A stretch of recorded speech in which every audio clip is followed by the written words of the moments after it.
Aloha. Will the Agriculture, Diversification, Environment, and Public Transportation Committee, a meeting of December 4th, 2025, please come to order. The time is now 9:07 a.m. Members, in accordance with the Sunshine Law, if you're not in the council chamber, please identify by name who, if anyone, is in the room, vehicle, or workspace with you today. Minors do not need to be identified. Also, please see the last page of the agenda for information on meeting connectivity, and remember to silence all cell phones. Good morning, everyone. I look forward to chairing a productive meeting. I'm Gabe Johnson, your committee chair. And also joining us today are Vice Chair Shane Sinensi. Aloha, council member. Aloha kakayaka. I'm here at my home office. I'm here by myself, and there's no testifiers in Hana, Chair. Thank you for that. Let's move on to Council Chair Alice Lee. Aloha, council member. Good morning. Good morning, Chair Johnson. Aloha, Kako. Looking forward to your meeting, and there's no one here at my home office besides my little kitty. Thank you. Okay, thanks for that info. And next we have in the chambers, Councilmember Tom Cook. Aloha, Councilmember. Aloha, good morning. And currently, there's no testifiers, and the internet is working at the South Maui office. Wow, we're 2-0 today. All right, now we've got to move on to Councilmember Paulton. Aloha, Councilmember. I love the Christmas vibe you got back there. Aloha kakayaka kako, streaming live and direct from my kitchen table. There's nobody else in the house. The K9 is downstairs. Okay. And Councilmember Yukile Sugimura is excused today. And of course, we have with us virtually committee member Noelani U'u-Hajins. Aloha, Councilmember. Good morning, Chair. Good morning, everyone. I am also at my private residence. I have one adult male with me, Makoa U'u-Hajins, and then I have my minor daughter as well. But I am here and I'm excited for your meeting. Thank you. Okay, welcome, and good morning. Of course, our non-voting committee members, Councilmember Rollins Fernandez is always welcome. And we're now, from the administration, we have plenty of folks today, as you can see. We've got the Department of Environmental Management, Deputy Director Michael Peterson, Environmental Protection and Sustainable Division Manager Cecil Powell, along with William J. We have from the Department of Management, Office of Recovery, Executive Assistant Jordan Hart. From the Department of OEV Resources, we have Director Kaponoai Molitao. From the Department of Water Supply, Director John Stuffelbein. Office of the Mayor, the Office of Economic Development, we have Chantel Rowland. And from Corporation Counsel, we have Christy Wigglesworth, Deputy Corporation Counsel, and Adrian Reif Snyder, Deputy Corporation Counsel. On our committee staff, we have Ellen McKinley, Legislative Analyst, Casey Appo Takayama, Senior Legislative Analyst. From Megan Moniz, Legislative Attorney, and Griselda Paranata, our Committee Secretary, and Ms. Leigh Deneen, our Assistant Clerk.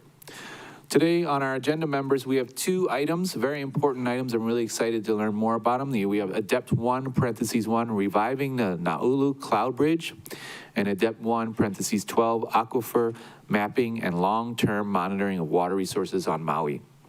These items are informationally only, and no legislative action will be taken today. Thank you, members and administration, for being here today. Thank you for our presenters.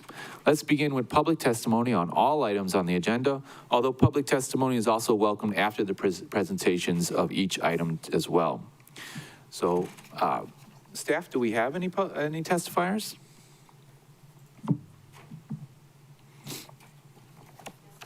Okay. Just give me a moment, I'll read some guidelines here.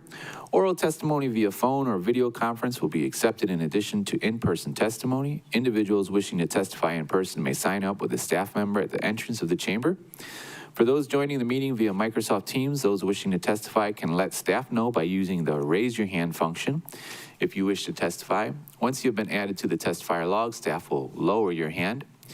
Testifiers wanting to provide video or audio testimony should have joined the online meeting via the tiny URL link or by calling into the phone number noted on today's agenda. Written testimony is encouraged and can be submitted via the e-comment link at mauicounty.us/agendas. Oral testimony is limited to 3 minutes per item. If you're still testifying beyond that time, you will hear a second timer go off after 30 seconds, and I'll kindly ask you to complete your testimony. We ask that you state your full name and organization, but if you prefer to testify anonymously, staff will identify you and refer to you as testifier. Please also indicate this agenda item or items that you're testifying on. Once you're done testifying, if you do not wish to testify, you can view the meeting on Akako Channel 53, Facebook Live, or mauicounty.us/agendas. Thank you all for your cooperation. The chair will maintain decorum at all times. Any person who behaves in a manner that disrupts, disturbs, or impedes the orderly conduct of any council meeting can, at the discretion of the presiding officer and a majority of present council members, be ejected or banned from the council meetings, or if participating remotely, muted or dropped from the meeting. Examples of disruptive behavior include heckling, shouting, use of profanity, threatening, or slanderous remarks made to any member of the council staff or general public. Committee members, I'll now proceed with oral testimony. Staff have been monitoring individuals joining today's meeting by phone and by video, and we will do our best to take each person in an orderly fashion. So staff, will you please call the first testifier? Yes, Chair. The first testifier is the Royal House of Hawaii, to be followed by Hina Nubul. Okay, Royal House. Aloha. Aloha. This is the Royal House of Hawaii, and I'm speaking to you guys, as a allodial land tenant, descendant and holder under Heva Heva Nui, and so there's 6 items, right? Am I correct? Oh, there's only 2 items. Oh, there's 2 items. Okay. Sorry, I still reading the agenda too at the same time because it's like confusing a little bit with the numbering. But the first one is for because I'm looking at the agenda, is like giving me like 6 like different links to provide testimony on. So.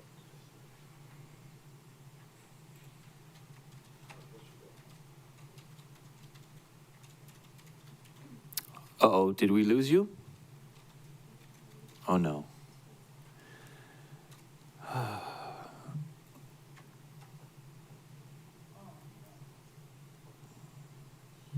View and approval for proposed reconstruction plans. Oh no, that's number 2, yeah. Oh no, number 1. That might yeah. be the Cultural Resource Commission or a different meeting. Does it say Maui County Agriculture? Yeah, Resource Commission. Oh yeah, that's a different meeting, Oh no way. different Sorry, link. Yeah. we got a little bit of a okay, but internet anyway, I can still speak though. issue, but go I'm ahead. speaking to you all as a allodial land tenant holder and descendant, and I saw this is about so you guys just said this is about the rejuvenation of the clouds or something, right? Yeah, the Naulu Cloud Bridge. Okay, so I'm wondering if any of the land descendants were contacted because it's all allodial titled and royal patented. And there's Hawaii Revised Statute 172-11. The lands are supposed to be returned to the descendants if it was even sold, or if the title is trying to be changed or whatever it may be. And yeah, I know, because I know many descendants, many of the royal patents over there on that side in the Ahupua'a area. That's where a majority of the Kanaka people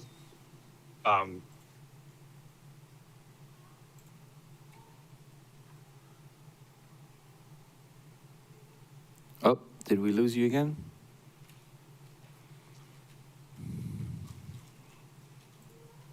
How long you don't want to recess? and we haven't been contacted at all. And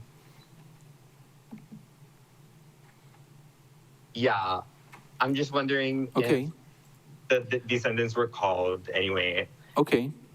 And yeah, I'll speak later. I'm just gonna do this testimony for now, but I'm gonna do my testimony after again. Okay, let me see if we have any clarifying questions. I don't see any hands for clarifying questions, so thank you for your testimony. Thank you. Staff, will you ask for the next testifier? Chair, the next testifier is Hina Nubul.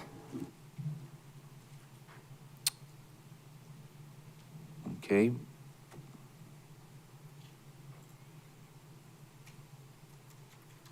Hina Nubel, if you're ready to testify, you can. Aloha. Oh, there we go. Aloha. Aloha nui kako, o keia o hina pua mohala nubo. I was born and raised here on Maui. I come from Waipoli, on the slopes of Haleakala, and I've spent most of my life on this mountain. And I just came today in strong support of this project. Thank you guys so much for putting this on the docket and hearing this and being willing to consider this kind of a project. It means a lot to me that we've come to this place today. There's been so much damage that's done to the Aina, all the way from the very top of the mountain all the way out to Kaho'olawe itself. So any work that we do that restores that system, that is the Naulu cloud, is maikai. Is so meikai and so necessary for the generations coming after us. We are living on a planet where desertification is spreading rapidly in many places. And I think that we think we're immune from that here in Hawaii, but we're not. We can see it happening. It's happening on Molokai. It's happened on Kaho'olawe. It's happening in Kihei and Lahaina. And fighting against that by doing restoration work is one of the smartest and most culturally aligned things that we can possibly do to look after our Aina and the generations coming after us. I have been an intern twice at the Auahi Restoration Project. I have family from Kaupo, and I have seen firsthand how if you exclude the weeds and you plant the native plants and you give them the conditions to grow, they will thrive and they will grow. And these kind of projects truly can be a success. It just requires us to get behind them and give them what they need. So although I came sort of last minute today without knowing all the details of the project, I know that anything that helps the Naulu cloud to be restored restores not only the Aina and the Vai, the Ua, but it restores parts of us as Kanaka, and it allows us to maintain that connection. A green belt stretching from Leeward Haleakala all the way out to Kaho'olawe is something filled with native plants, is something that only serves to strengthen all of our cultural connections. All of those plants are incredibly important for cultural uses, as much as they are for being on the Aina to draw the clouds and to help the rain to come again. I deeply believe that this is possible, and I really appreciate the vision of the people behind it. And thank you so much for your support today. Okay, thank you so much for your testimony, Hina. Let's see if we have any clarifying questions. We do have one from Councilmember Paulton. Thank you, Chair. Yes. Thank you, Ms. Newbo. I was wondering if you could clarify what you said about the desertification. This is not something that you think that desal would solve. I think, I don't know a lot about desalination. You're talking about desalination of water, correct? Correct. I don't know where we are at with having that kind of technology available to us here in Hawaii. I know that either way, we have to put aside the Aina. We have to plant the plants. And maybe we get those going with water that is desalinated, or R1 water, or some kind of water that, allows us to help that. Probably not a lot of it is going to get watered because that's not how large scale restoration works. But I really don't think that we can desalinate our way out of increasing desertification. That is not going to solve our problems, I don't believe. I think that we need to do large scale restoration. And I think that that's what's really going to draw the moisture and hold it. And we have to physically reconstruct that, that green corridor and that bridge that is the Naulu cloud that is celebrated in song and story by our ancestors. It's a phenomena that they have observed for hundreds and hundreds of years, and they know how it works. And so, yeah, we have to rebuild that. Thank you. Aye, Okay. mahalo. Thank you. Let's see if any other clarifying questions for our testifier. Thank you so much, Ms. Newball, for your testimony. Appreciate it. Staff, will you call the next testifier, please? Yes, Chair, the next testifier, and currently the last signed up, is the individual calling in with the last four digits, 6659. And you may need to press *6 to unmute. *6 to unmute.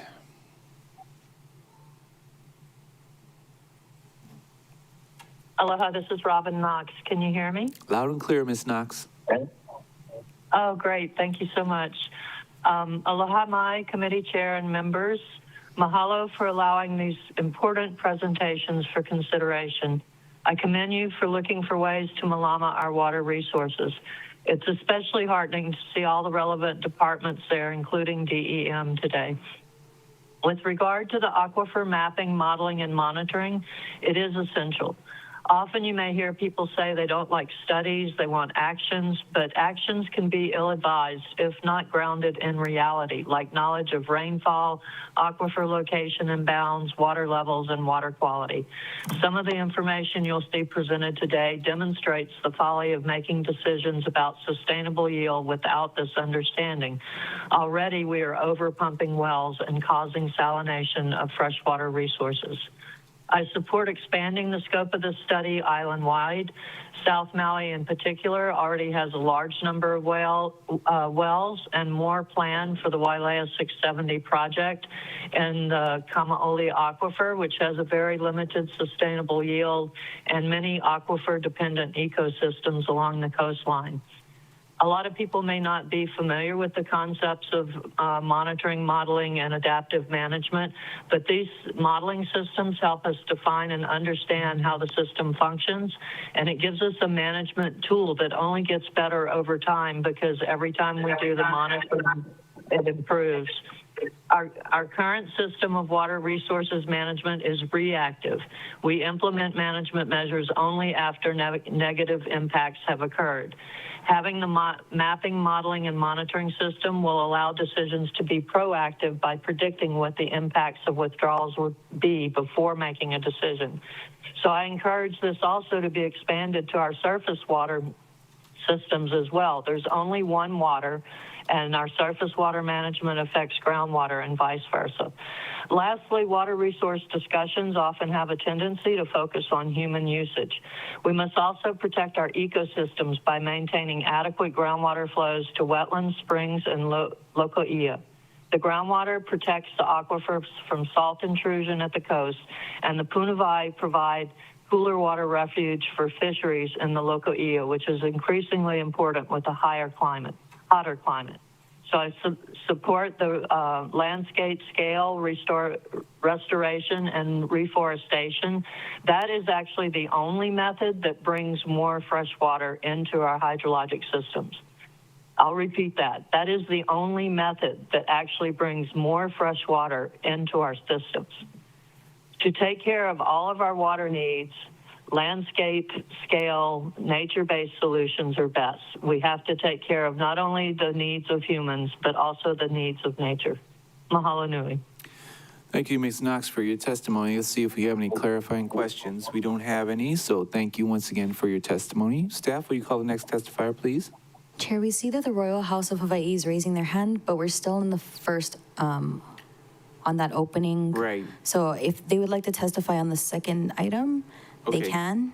And then I also see an individual who's approached the podium. Okay, let's see if Royal House was here first, if you don't mind, J.C. Law. Go ahead. Royal House, if you don't mind just sticking to the other item instead of the first item. Is that okay? Can you speak on that? 3 minutes? Oh, I was gonna say, where can you find the agendas? If that's possible, because it's not. Okay, I can help you with that, but did you want to testify on anything? Otherwise, I'll just give you that information. It's mauicounty.us/agenda is where you'll find that at. Yeah, I'm on there, but it's not showing. I'm looking at the calendar for today. With all the meetings for today, it's not popping up. Okay, well, I'm sorry, the internet has been funky, but that's where it is, mauicounty.us/agendas. Look on the ADEPT committee of 12/4/2025, and that's where you should be able to find it. Did you want to speak But on I'll this? sign up for Okay. do the next one though. Okay. Yeah. Thank you so much. We're going to move on to JC Law then. Good morning. Luna Ho'omolu Johnson. I was kind of interested in what this Na'ulu Cloud Bridge, the Ikapio Opua o Na'ulu, is ADEPT 111. That sounds like something like one of those fantasy movies and stuff. But I really appreciate whoever did and welcome everybody to the council chambers. It's very exciting that you guys are here. I stay in Waiakoa, Kulauka, and I'm right on the edge of this. I looked into the press packet there. And to the Royal House of Hawaii, I really appreciate you guys coming in here and testifying and grounding everybody. And I hope you stay tuned because I think even you will learn something from this. Okay. I've been here 12 years and I've been looking for you guys. And like I said, I'm up in Kula and I go to the Kula Community Association meetings. I don't know if you guys are familiar with that, but I haven't had much traction with them. They put me on the recycling committee, but I haven't had much traction with that either.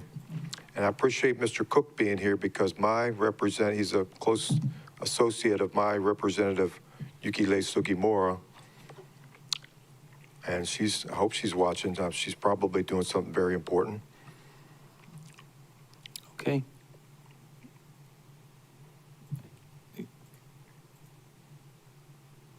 And I looked at the packet outside, and I really appreciate it. And I encourage everybody to stay tuned because the presentation is going to be really extraordinary. And I kind of know a little bit of the territory up there, Mr. Johnson, and I know your Limahana has a lot to do with what's going on here. And since I feel comfortable with you, and you can cut me off if you want to, but I've been trying to get some community stuff going on up there. All right, well, let's stick with this very important agenda, Jason. The only community guys I know is the churches, and they're not helping much at all. Okay, thanks for that. Any clarifying questions from our testifier? Seeing none, thank you so much. All right, staff, we have one more testifier. I think it's James Langford. Mr. Langford, you're going to testify today? Okay. Yes. Aloha. Aloha. Thank you so much. What a fascinating meeting you guys are doing, Chair, and everyone, and Council Peeps. So there is a way to produce water without having to do a huge desalination on the smaller scale for about the cost of a water meter connection that'll produce up 30 gallons a day in our 60% humidity average coming in around 0.002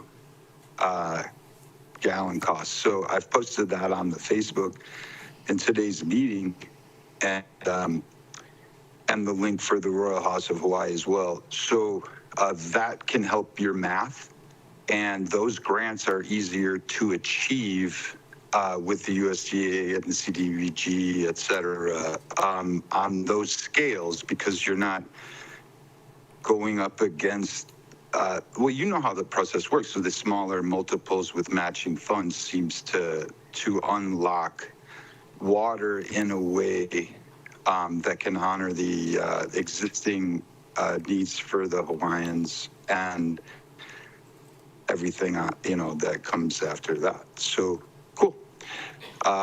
So that information will, it'll give you cards so that you can see the apples and apples comparison of how the military would generate water in the desert in a 1%, 2% environment. Well, we're blessed to have 62. And it would also help building a closet. It's the same, it's technology that I believe our elite would use through, like, I'm sorry, the concept of hi'iaka or lightning to protect the air and the resources from destruction. So that would be a cultural tie-in for you folks too. So, okay, I hope that math works out for you. Okay. And I'm available. Yes, sir. Thank you, Mr. Langford, for your testimony. Members, any clarifying questions for Mr. Langford? Seeing none, thank you once again for your testimony. Staff, do we have any other testifiers? Staff has not received any further requests for testimony this time. Anyone like to testify, please raise your hand or click on by clicking the raise your hand button or pressing *5 via phone. Would you like me to do a last call? Okay. Last call for testimony. 3, 2, 1. Chair seeing no individuals wishing to testify. Okay, members, seeing there's no more individuals wishing to testify, I'll now proceed with the agenda. And that is ADEPT 1(1), reviving the Naulu Cloud Bridge. Members, the rain follows the forest. As we know from historical deforestation and the resulting historic droughts and water shortages, no trees equals no rain. The Naulu Cloud Bridge, which we will hear about today, is one example. This is important cloud bridge once stretched like a constant banner connecting the mountains of Kaho'olawe and Haleakala. After the damage to Kaho'olawe by military bombings and the clearing of forests from Haleakala's slopes, the Naulu Cloud Bridge has disappeared. And as the cloud cover left, so do the rains. But as the rain koa or shrines linked from Ulapalakua to Kaho'olawe by ceremonies show, there is hope for healing if we look at this holistically and recognize the indigenous knowledge of our natural systems and our human place within them. If we consciously steward the land and restore our trees and forests, there is hope that the cloud cover will grow as well and bring life-giving rains that are so needed. This is a generational, historical undertaking. To help us learn more, I have invited Andrea Buckman, Executive Director of Uhiwai o Haleakala, an organization working with landowners on Leeward Haleakala to assess landscapes and implement site-specific reforestation plans. Ms. Buckman and her team are boots on the ground and help provide public and private resources to reverse deforestation. Her presentation team includes CJ Elizares, a cultural practitioner with Protect Kaho'olawe Ohana, Dr. Jonathan Price, a professor of geography at the University of Hawaii at Hilo and for the Waikoloa Dryland Forest Initiative, Paul Higashino, restoration manager for the restoration program of the Kaho'olawe Island Reserve Commission, and Akua Po, owner of Po Brothers Incorporated, a longtime resident of Kahikunui Homestead and a board member of Uhiwai o Haleakala, and Ilama Farm, president of Ka Ohana o Kahikinui. I've also invited Lance De Silva from the Department of Land and Natural Resources to provide comments as our state DLNR Maui Branch Forest Program Manager. Members, if there's no objections, I would like to designate as resource persons under Council Rule 18A, given their expertise in reforestation and efforts to revive the Naulu Cloud Bridge, the folks that I just mentioned. Thank you so much.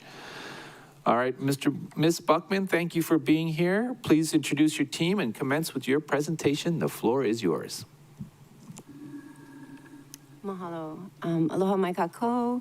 My name's Andrea Buckman. I'm the Executive Director for Uhiwai. I'm really grateful for the opportunity to be here. I'm really grateful for the initiative that the council has put forth. I'm really proud of our county leadership at this point, and excited to share with you some of the work we're doing on the forest, in the forest, and hopefully we can help provide a solution that Maui really needs. I have some really key partners here, and this initiative is huge. It's going to take so many more than us, but with the time we had today, I've brought some... Ms. Buckman, can you take the mic and bring it a little bit closer? If you can share your voice with us, thank you. Sure. Is that better? Yeah. Okay. So I have CJ Elizares. I've known CJ for many years. Starting, I think I met him at the rain ceremony at Pu'umohoi many years ago. I've known him from voyaging and most recently doing restoration and collaboration with the team at McKenna. my board member here, Kuapo, is a leader in our community, small business owner, and he's been kind of by my side as a resident of Kuikinui, trying to, resettle a remote homestead. And he's seen a lot of the struggles we've had as a conservation entity and been a longtime partner, and I'm grateful for his leadership on the board. I have Elama Farm. He's now the president of Ka'ohana o Kahikinui. So they're a strong community partner. They're the board that represents the residents that live out in Kahikinui. And I think you'll see later that's a key project site that I believe will be central to this initiative. And then, of course, Paul Higashino. He is one of my kumu and people I've learned from in over 15, 20 years on Maui doing this restoration work. So I'm really honored to be at the table with him and have his expertise and be able to really collaborate with him in a meaningful way. So we each have a portion in this, and I look forward to sharing with you. CJ is going to start us off with setting the context.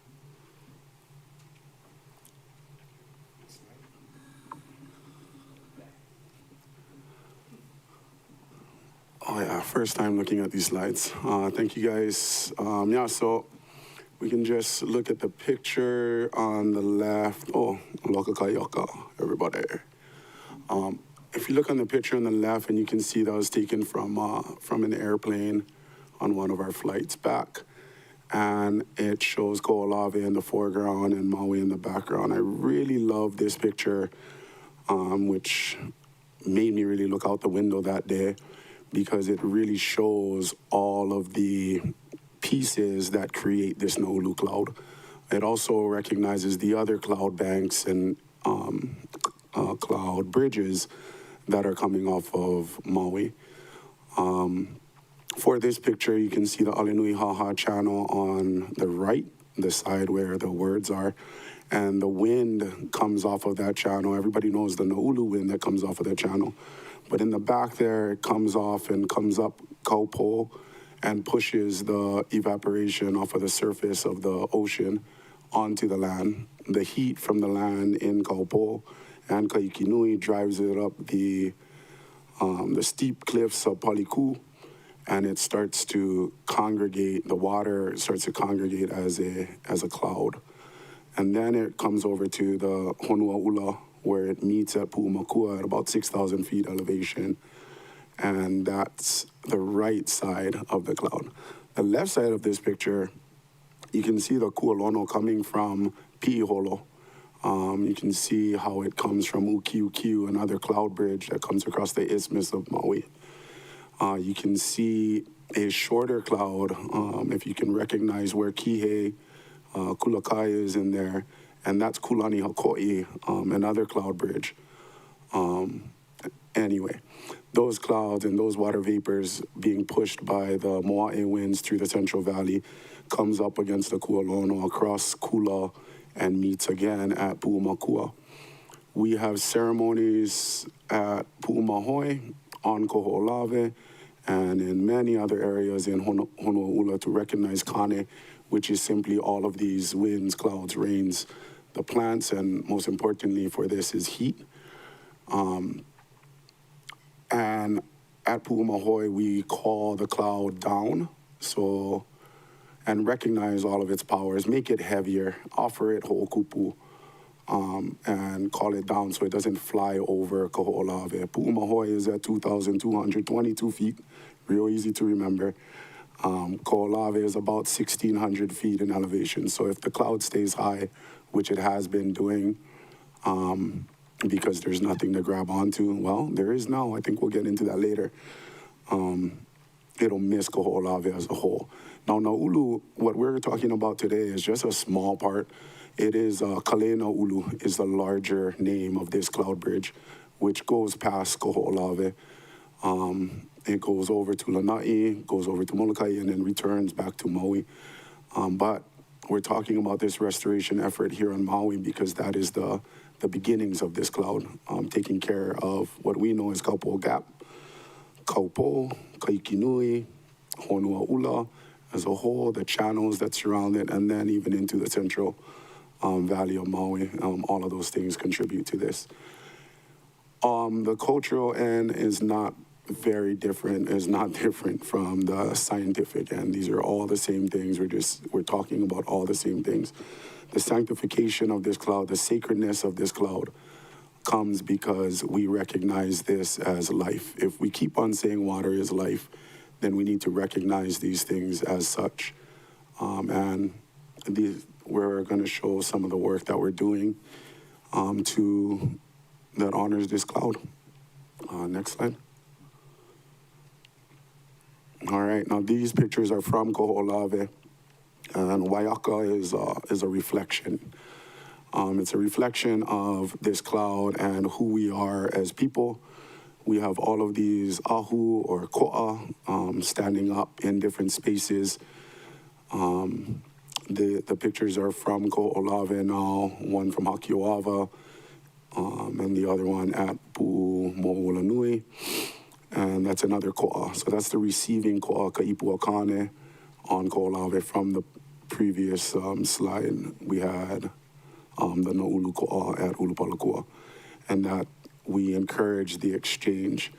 And I'm running out of, I went over the time that I told Andrea I would take, but what we just wanted to highlight is that everybody at this table here and many other people in the community are these ko'a. We are these ahu that are doing our work, and we're all trying to do what we can in our spaces.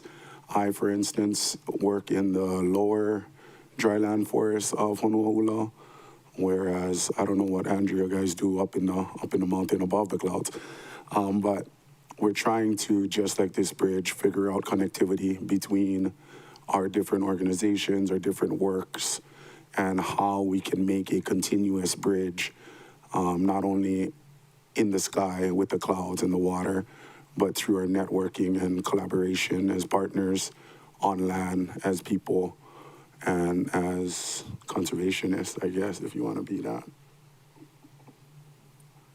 Okay, that's all I get.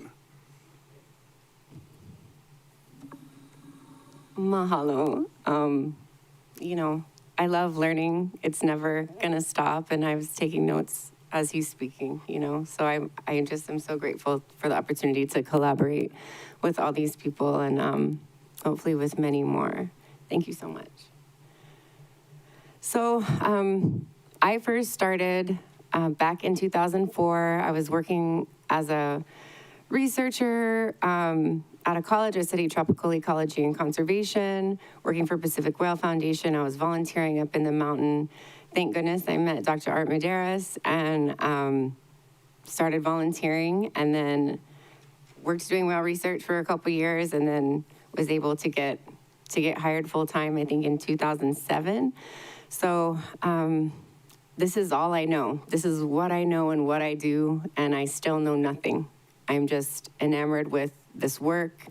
It's always a challenge, and it's always inspiring, and I'm dedicated to it. But at the beginning, some of these things that really inspired me, Oahi's Wahipana, learning about what sacred places are, what that truly means. One becomes many, the concept of adaptive radiation, how unique and special so many species here are. They're only found here on the entire planet, and the ways that they colonized and arrived here and then became these unique and diverse assemblages is fascinating.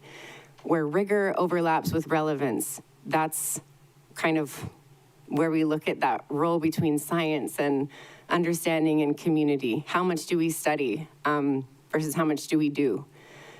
Learning that Liud Haleakala is the epicenter of extinction in the Pacific. We have lost more than any other region in the Hawaiian Islands in terms of biodiversity. So that's pretty sobering and humbling and hopefully inspiring. Uncle Rene Silva, well, better we try something. We already know what happens when we try nothing. I will always be inspired by that. When you think you know, you have no idea. The more we learn, the more we hone our skills. Things are changing so fast. We have to stay present with the land and stay humble so we can continue.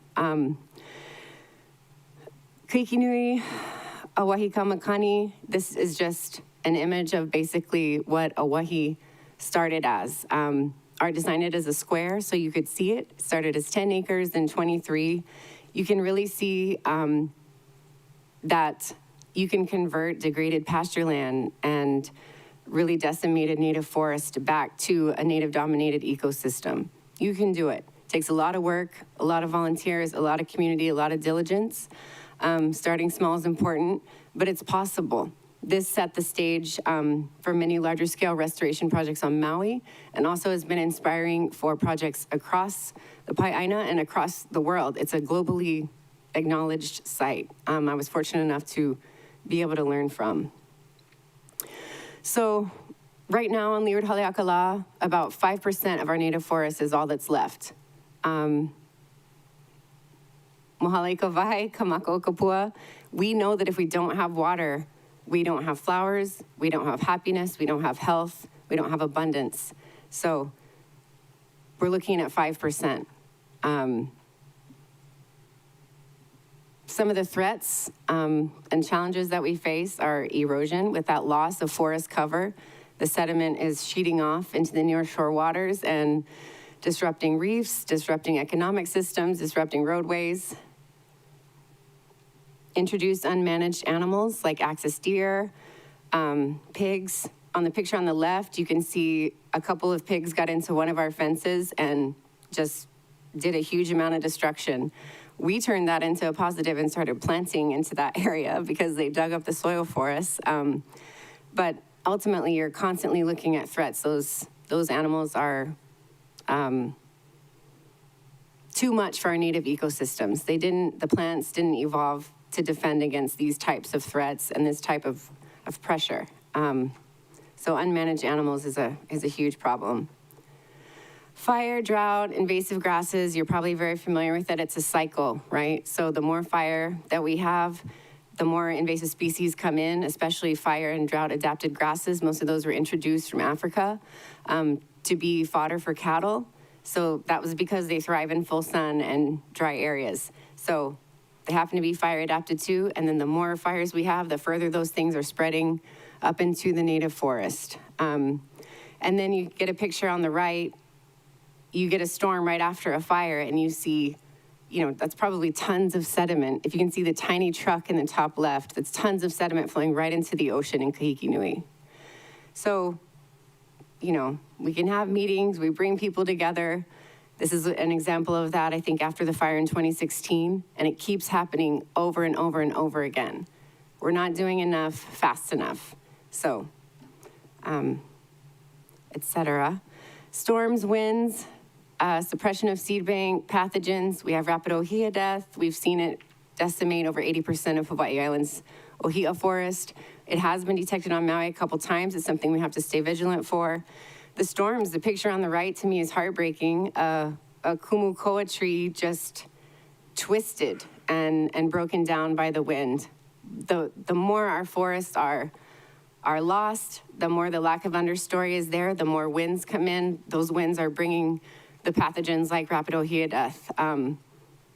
So the less stability there is in the forest, it's just more and more exposed and less resilient. But there are some good things. So that forest that's left, that's what we started being tasked with protecting. So there's still a lot of things, and we need to hold on to what we can. So we started building fences from Hawaii, the 10 acres, 20 acres, 50 acres, to Kikinui. This is a 4,000 acre project site. We have to fly in these materials. It's hours of time. It's very dangerous. We get to see some beautiful places, but building the fences is very expensive, very hard, and they have to be maintained. But that's what has to come first. You have to exclude the animals and draw a line in the sand, where you're gonna start protecting something and hold space for that. We have to build work sites, campsites to make it safe, as comfortable as we can. That takes a lot of work. We have 4 of these in the mountain. We develop restoration techniques. we're planting in erosion scars, trying to figure out what's going to survive. We're planting in some areas, we have deeper soils. Deeper soils also means more weeds. So every site is different. As much as I learned at Oahe, it does not apply to anywhere else. Everything is very site specific. I mean, I use everything I learned there, but every site has its own threats, its own amounts of remnant forest, its own weeds. So it's like there's no playbook. Over time, Oahe was 2,000, in 2004, 10 acres. By 2019, we had over 12,700 acres fenced. And this isn't just us, of course, this is partners across, including the National Park, the state of Hawaii, and private landowners doing their own work. The partnership landscape was set at 3,500 feet and above because that's the headwaters of the watersheds. That's where these landowners dedicated space to hold for future water and cultural economic resources. We're also part of a bigger system. On Maui, we have 3 watershed partnerships. Also, there's Pu'ukakui Watershed, there's South Maui Watershed Partnership Group. There are a lot more, and it's growing. And even across the state now, over 2.2 million acres are held in dedication to watershed restoration through the Watershed Partnerships Program. So it's a really innovative and collaborative effort that is a voluntary alliance between all these different types of landowners. It enables people to work across TMKs and address issues like fire and weeds and things that don't stop at your fence line or your boundary. Really allows us to look at things on an ecological level. So what is Uhiwai? Like CJ mentioned, the slide on the left is something I was playing with after I did a workshop with Papaku Makavalu, and just trying to overlay the cultural understanding of the water cycle with a scientific framework, and it's more than aligned. And the Hawaiian perspectives are even more in-depth and more comprehensive and intricate and intimate. It was really fascinating. So it took me a couple years to figure out the name for the nonprofit, and Uhiwai's the dark descending mist. It's the mist that comes in pretty much every day. You folks get to look at Haleakala from over here. It's really nice to get to see it from a different angle. And you notice that cloud almost every day. So that's the descending mist, and there's a beautiful song by Nathan Aveao that compares this to the hug of a loved one, this mist that envelops, and it's there, it's consistent, it's nurturing. Uhiwai is also our team. We had to exit our former situation under University of Hawaii, having fiscal sponsors over all these different years, working under government agencies, working independently became to be what seemed to me like the best solution, to have more freedom to work with our community, to have more freedom to access funds that you can't get by working under fiscal sponsorship. So has a lot of challenges, and I've learned a lot more than I even want to about it, but I'm really grateful that we're here now, and we have a lot still to learn. But Uhiwai is also our people, our board, our volunteers, all the partners that make it work. We can run through some of this stuff quicker, but we've been able to secure more money, bigger grants, purchase vehicles in a timely manner, hold leases, hold rights of entry that enable us to access funding to help incentivize work on a lot of the private lands. Now looking at this map, these are kind of all the resources and the areas that we work in. So it's very spread out. It's a lot of space. It's a huge task. And we're honored to be a part of it. So I'm just gonna go through each of these sites quickly as they relate to, as CJ said, the Na'ulu Cloud. It comes together over the tip of right where Pu'umahoi is. And so this is exactly where this landscape sits. So starting at Pu'ukali, this is on Department of Fire and Homelands, 236 acres. This is some of the last and best willy-willy forest left on Maui. Populations of endangered species, there are archaeological sites in there, and I think it's central to kind of, as Hina mentioned, making sure that the belt of restoration not only stays at that former watershed level of 3,500 feet and up, but that we really consider and work towards connecting areas that we have access to and that are protected down all the way to the coastline across to Koho'olawe. Konu'ulu Ranch is another partner. They've done a ton of work to remove wattle and fence off areas. You can see, a lot of you are familiar with the catastrophic flooding that happens sometimes and the erosion and sediment that comes down slope. So they're tasked with an immense amount of wattle, which is an invasive acacia. Sadly, it's a relative of koa. So we look at replacing that, acacia replacement, getting rid of one and putting in another, but that's going to be a huge amount of work. And with a single species dominating an area, there's not a lot of understory, so all that rainwater just sheets off, pulls the soil with it, doesn't recharge aquifers, and it is detrimental. Waiahuli, this is a pretty new project, private landowner we're excited to work with. We've got a lot of planting we're gonna start here. Ulupalakua Ranch, they're a founder of the partnership as well. They've been a leader from the very beginning, establishing a wahi, allowing art and all the different partners to come and do a trial plot there. But they wanna do more. They really wanna do more. And actually I found this picture this morning. This was in 2014. I was actually flying in the helicopter to work and took that picture. So I needed one.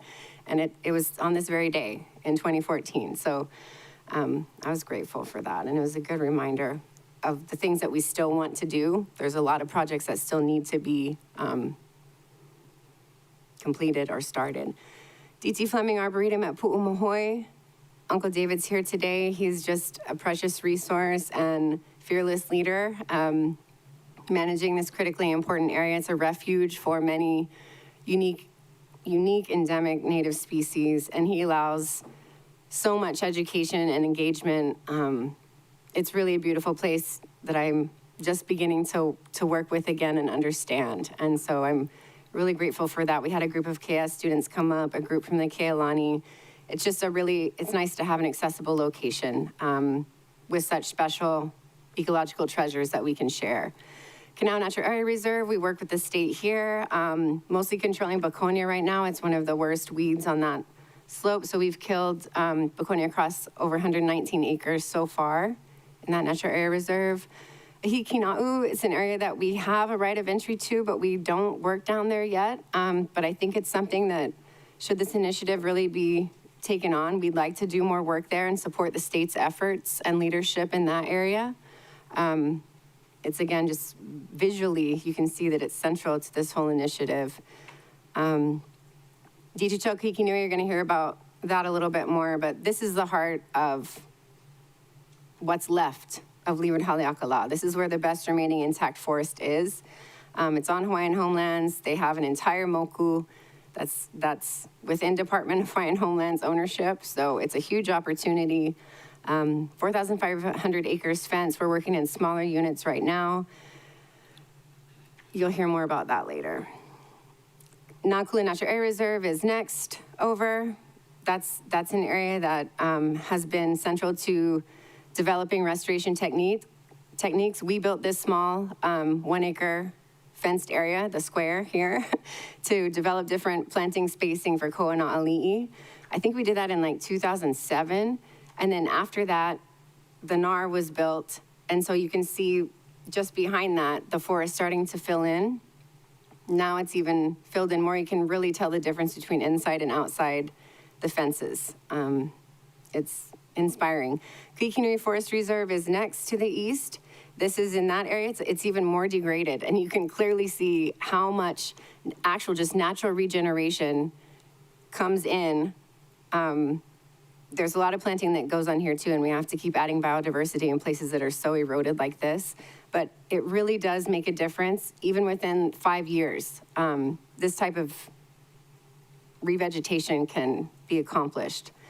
Nu'umalka, Andy Graham is also a board member. He's one of the strongest leaders in conservation on Maui, I believe. He took on building a huge fence in probably the most rugged, difficult terrain I've ever seen and hiked in and worked in. He's really inspiring and supportive. And he's also given us a nursery, a greenhouse, allowed us to develop a seed farm here. Despite all the challenges, he maintains positivity and belief that it's important that we do this work. And everybody plays a role. We're really involved in outreach. That's something I'm proud of with Uhiwai. We really stay tight with our community, and we've been able to do more and more with the amazing team that I have. Some of them are in the audience right now. I'm really grateful to work with each and every one of them. And it's been fun to see the things that we do now. I mean, a golf tournament, I'm terrible at golf. I never thought that'd be something we participate in, but it's been really fun to be a part of that. We've done some dinners with McKenna, art projects. We have MEOU services come up. This top picture was a group of college students from Aotearoa that came to learn from us. So we're just really grateful to have the freedom to engage with our community. Education's essential for us. I just had a baby. She flew in my belly until 6 months pregnant when I could barely zip up my flight suit. So she's gonna be another warrior for the mountain. But my family are all educators and public servants, and this is very strongly important to me, and it's really important to our team too. And we're really proud to work with our students. I think that's the most important thing, one of the most important things we can do. We've also been able to work with some private businesses, Kia Hawaii. They developed some of the best top-notch technology to assess ungulate populations using heat sensing cameras. They can really detect each number of individual types of species, and they were able to get that meat able to be fit for public consumption. They're, I think, the only company still in Maui that's able to do that, to take wild meat and have it approved by Department of Health and made available to the community. So they're turning an invasive species into a resource. And even more so after the Lahaina fires, they started the Holo Eye program that we're blessed to be able to support. And we provide, I think by the end of 2024, it was over 16,000 pounds of deer. Wow. That's all from harvested mostly from leeward Haleakala, and removing a threat from our ranchers and our agricultural producers and our forests, and turning that into free food for the community. Ms. Buckman, we have 3 more speakers, so are you close to wrapping up? Okay. Yes. Thank you. Details matter. We've got over 80,000 plants we're gonna plant, and this is our slide about some of our costs. This work is expensive. It's remote, helicopter time, seedlings. So we're looking at one camping trip to go camp in the mountain is $30,000 with a crew of 6, helicopter time, and seedlings.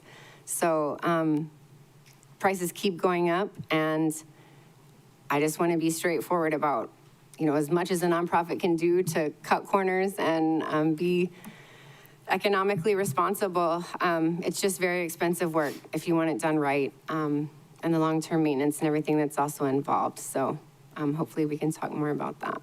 But I'm gonna pass it on to Akua. He is on our board, and he has just a few other things to share. Aloha kakakiaka, everyone. My name is Akua Po. As Andrea mentioned, I am a board member of Uhiwai and a very long-term resident of Kaikinui. I've been out there since I was a little kid and have watched the progression of the reforestation efforts. But before I go into this, I just want to give a quick emphasis as to how important it is that we do this. Some of the photos that you saw show the barren grassland with a small fenced enclosure next to it that's thick and lush with native plant life.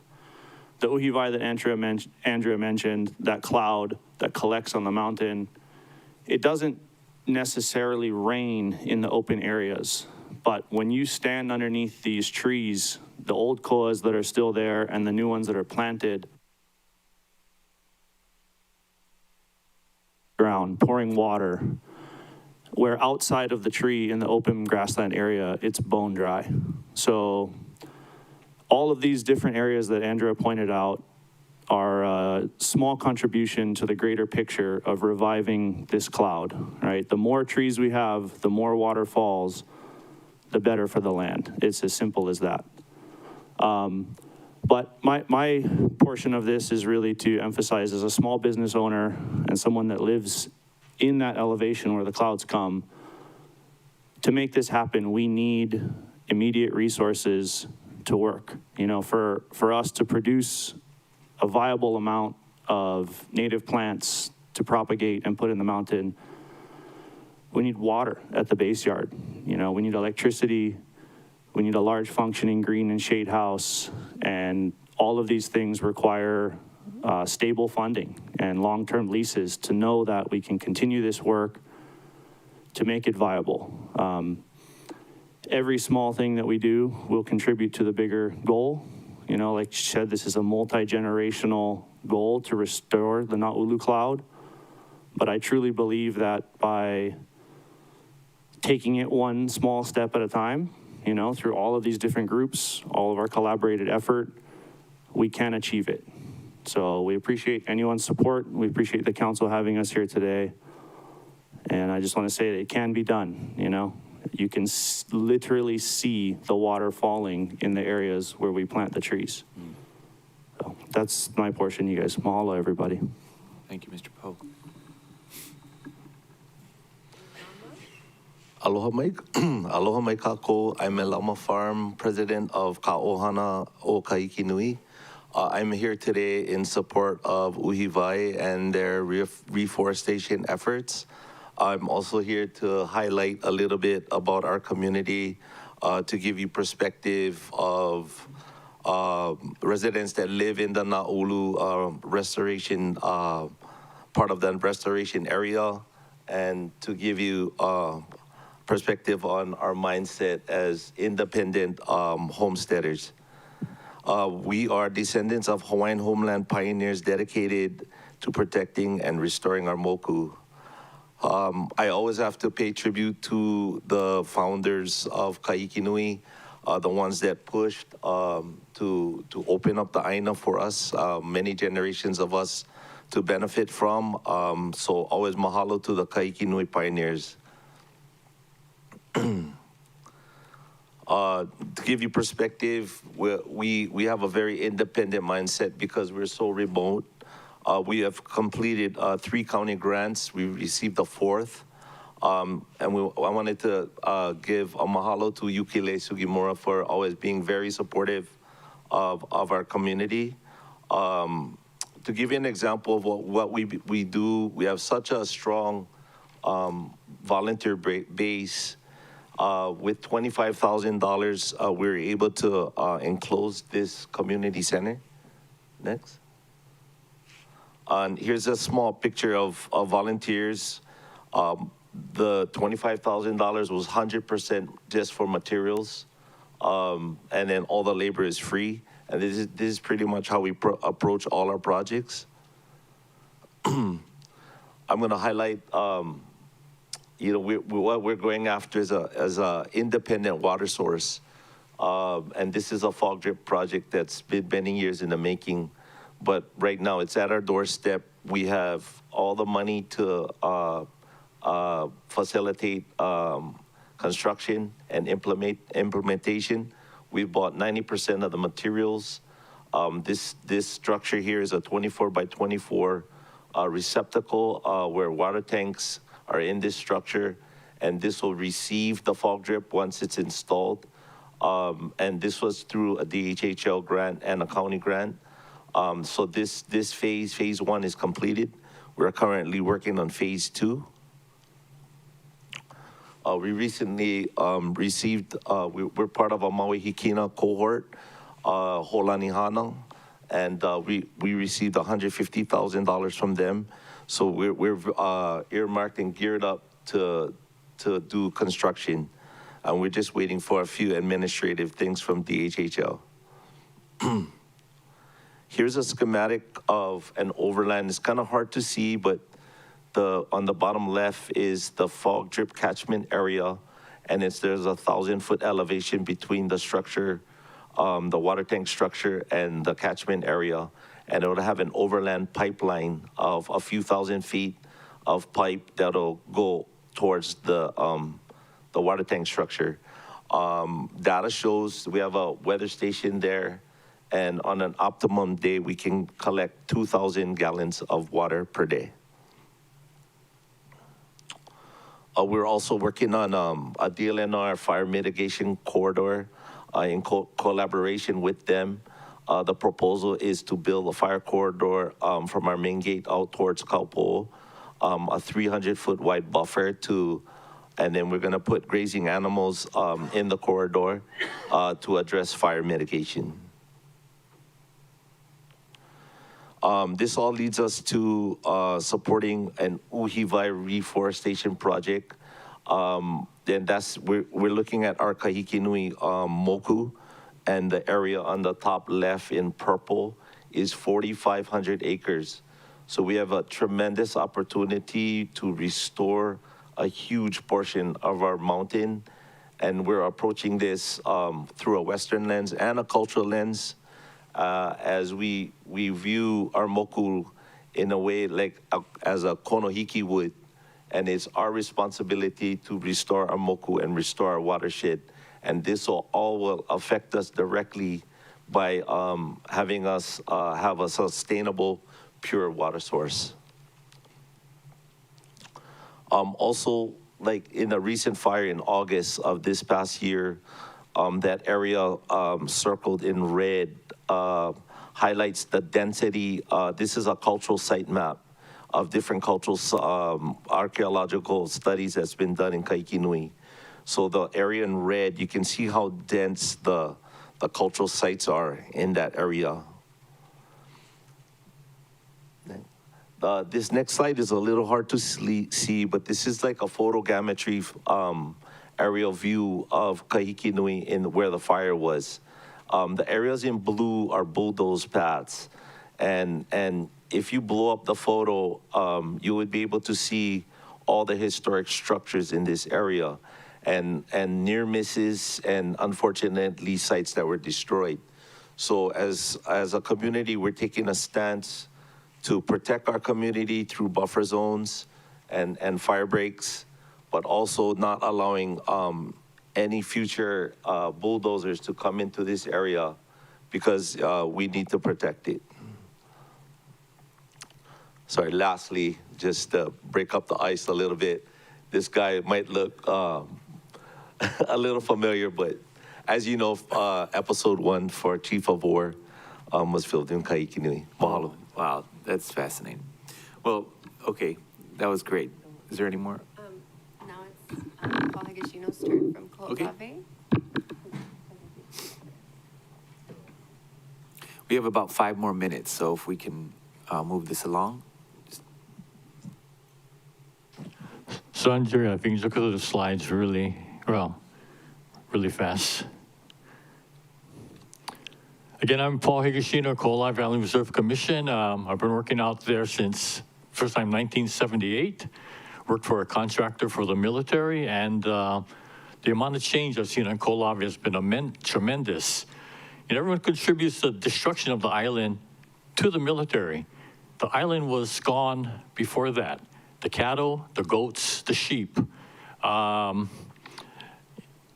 Again, sheep, cattle, goats introduced 1793. The last one was removed 1993, so 200 years.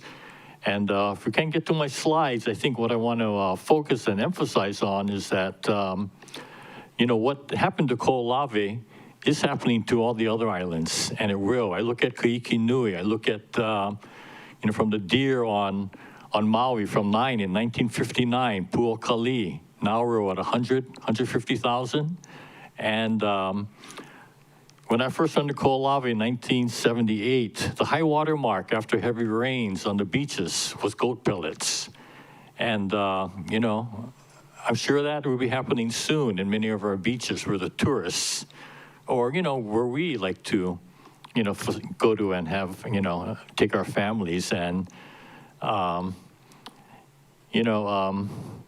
can't overstress the importance of the animals on our islands. Again, once we lose our watersheds, we lose everything. As far as Ko'olave, it was a bombing range for 50 years by the U.S. military. Every type of ordnance has been dropped on it. So some of the activities we do out there are very limited. We do support the cultural practices to protect Ko'olave Ohana and other groups that come out. We support the opening and closing of Makahiki, and as CJ talked about earlier, the Ipuakani, the rain ceremonies that we've been conducting on island since 1997. We have 3 rain ko'as out there, Ipuakane, Lihau'ula, and Lepua. So our ceremonies are typically done in every October. A lot of all of the plants that we use on Ko'olave are native-based or native plants or Polynesian-based canoe plants. One of the biggest challenges for us is the hard pan of the island of 28,000 acres plus, about 13,000 is just like asphalt. And with this potential funding that we may be getting to reestablish the Naulu Cloud Bridge, most of our area will be in areas where we cannot dig holes at all. So it's actually pretty easy planting without digging. Again, these areas, the level of ordnance clearance was just surface, so there's still a lot of ordnance, well, potential ordnance underground. So that's some of our limitation. Just go through the slides really fast. Yorkso bombing range. Go to the next one, Andrea. I think staff is working on that. Okay. So Ko'olave, we're a state commission under this DLNR. Keep going. 28,600 acres. You know, the cultural importance of the island, artifacts, the Ads Quarry, we support a lot of cultural activities, the Hokulea, the Polynesian Voyage Society, military use of the island. You know, I think what helped us, you know, we came up with different plans, a use plan for the island. What areas are we going to focus on for clearance? What areas are we going to use? Okay, next. That's the level of clearance. Yellow is surface cleared, red are uncleared, green are the only areas that we can, dig in. Okay. Risk management plan, how to minimize risk on the island. Because besides the bombs on the island, next, it's getting people there. That's how we get people to the island. Landing craft, on a landing craft, we take the volunteers out to Ko'olave and staff, and with that, next.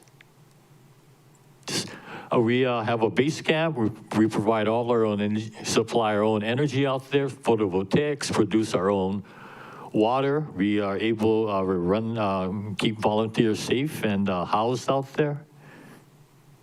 Okay. The different plans that we do have on the island, the ocean plan, restoration, cultural plan. Cultural plan, again, supporting Native Hawaiian practices, Makahiki, the Ipuakane rain ceremonies. The ocean program, monitoring and protecting our ocean resources. And some of the erosion that we have to deal with, the mass amounts of runoff after heavy rains, wind erosion. And that's a lot of the area that, the potential funding we're looking for would be trying to bring back or plant those type of areas. We have facilities we have a water catchment. Right now, we are working with the county on developing a development plan for the island. Native plants, there's a lot more plants that we do use besides that handful. Okay. And again, just creating the cloud bridge, the Haleakala off in the distance. And it's just, some of the results of our planting where this area we could not dig at all, but fairly successful. Again, using the resources that we have out there, what did the Polynesians use? What did people from centuries ago done to establish plants in difficult areas?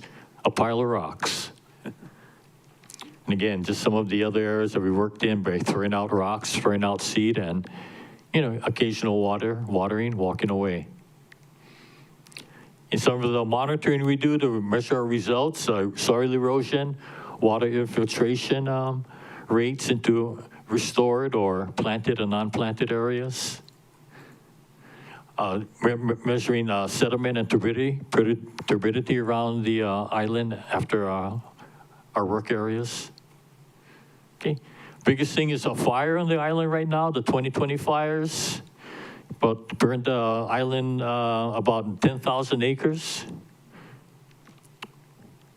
Again, we're working with DOFA. They're helping us put in fire aprons, how to protect our infrastructure on the island. Rock aprons around our key infrastructure. Okay, so far, about 25,000 volunteers over the last 30 years, roughly. About 500,000 plants. We've only hit a few bombs. None have gone off, fortunately, yet. Okay. Okay. In the future. Okay. Thank you. Mahalo. Thank you so much, Mr. Higashino. That's the end of the presenters for now, yeah? Miss I had one more presenter that couldn't be here. I have just a couple slides from Dr. John Price about some of the science-based direction of the restoration. Do I have a few minutes? Okay, we'll try to make it a little quicker so we can get through our agenda.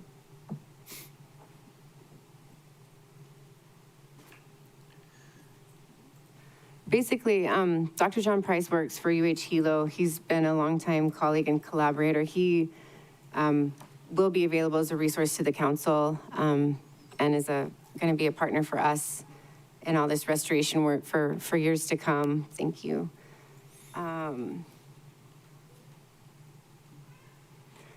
Okay, perfect. So these slides are some of the things he's prepared. He looks at climate change, restoration on Hawaii Island. He is, like I said, a professor at UH Hilo. So this looks at rainfall right now. And if you see the area we're looking at, it's all in the orange for the most part. So this is extremely dry. These are millimeters of water. So extremely, extremely dry. Very difficult to restore, even in, even when you do have access to water, it's very difficult. This is the cloud cover though. So what we would like to continue developing in partnership with him is to really look at the cloud cover. And if you look at this, in that same area, it's very high level precipitation. So we have a lot of access to water, like through fog drip interception, which is how COA evolved, which is how most of our leeward rainforest or ecosystems get their rain and their water. So, we were just gonna continue to look at these maps and try to hone our restoration in order to best utilize the cloud cover and help focus areas of restoration so it will benefit the cloud system the most. Okay. Thank you. Let's see if Mr. De Silva is on the call from DLNR. Mr. De Silva, are you here? Sure, we haven't seen him. Okay. Well, of course, they're always welcome to join us, but right now I just want to, before we move forward, I want to talk about, my office initiated this committee meeting, of course, and reached out to Andrea to find out how we can recreate the Naulu Cloud Bridge, and are very appreciative of the team that she's pulled together. I look forward to working with her. I think this is where we need to be investing, and I'm planning to plant the seed for next year's budget. So members, in case you're wondering, look forward to this being a part of our budget discussions. So I just wanted to thank you guys for your excellent presentations. And we're going to move on to the administration. We have a lot of folks here from the administration. So we're just gonna start with Deputy Director Peterson. Any comments on the slide, on the Naulu Cloud Bridge, on anything on this topic? Thank you. Thank you, Chair. Thank you. Ms. Buckman, some amazing work. It's a daunting task when you look at some of these maps, and amazing work has been done, but so much more to do. So congratulations to what has been done, and your team has done some excellent work there, definitely. Something that resonated with me, Mr.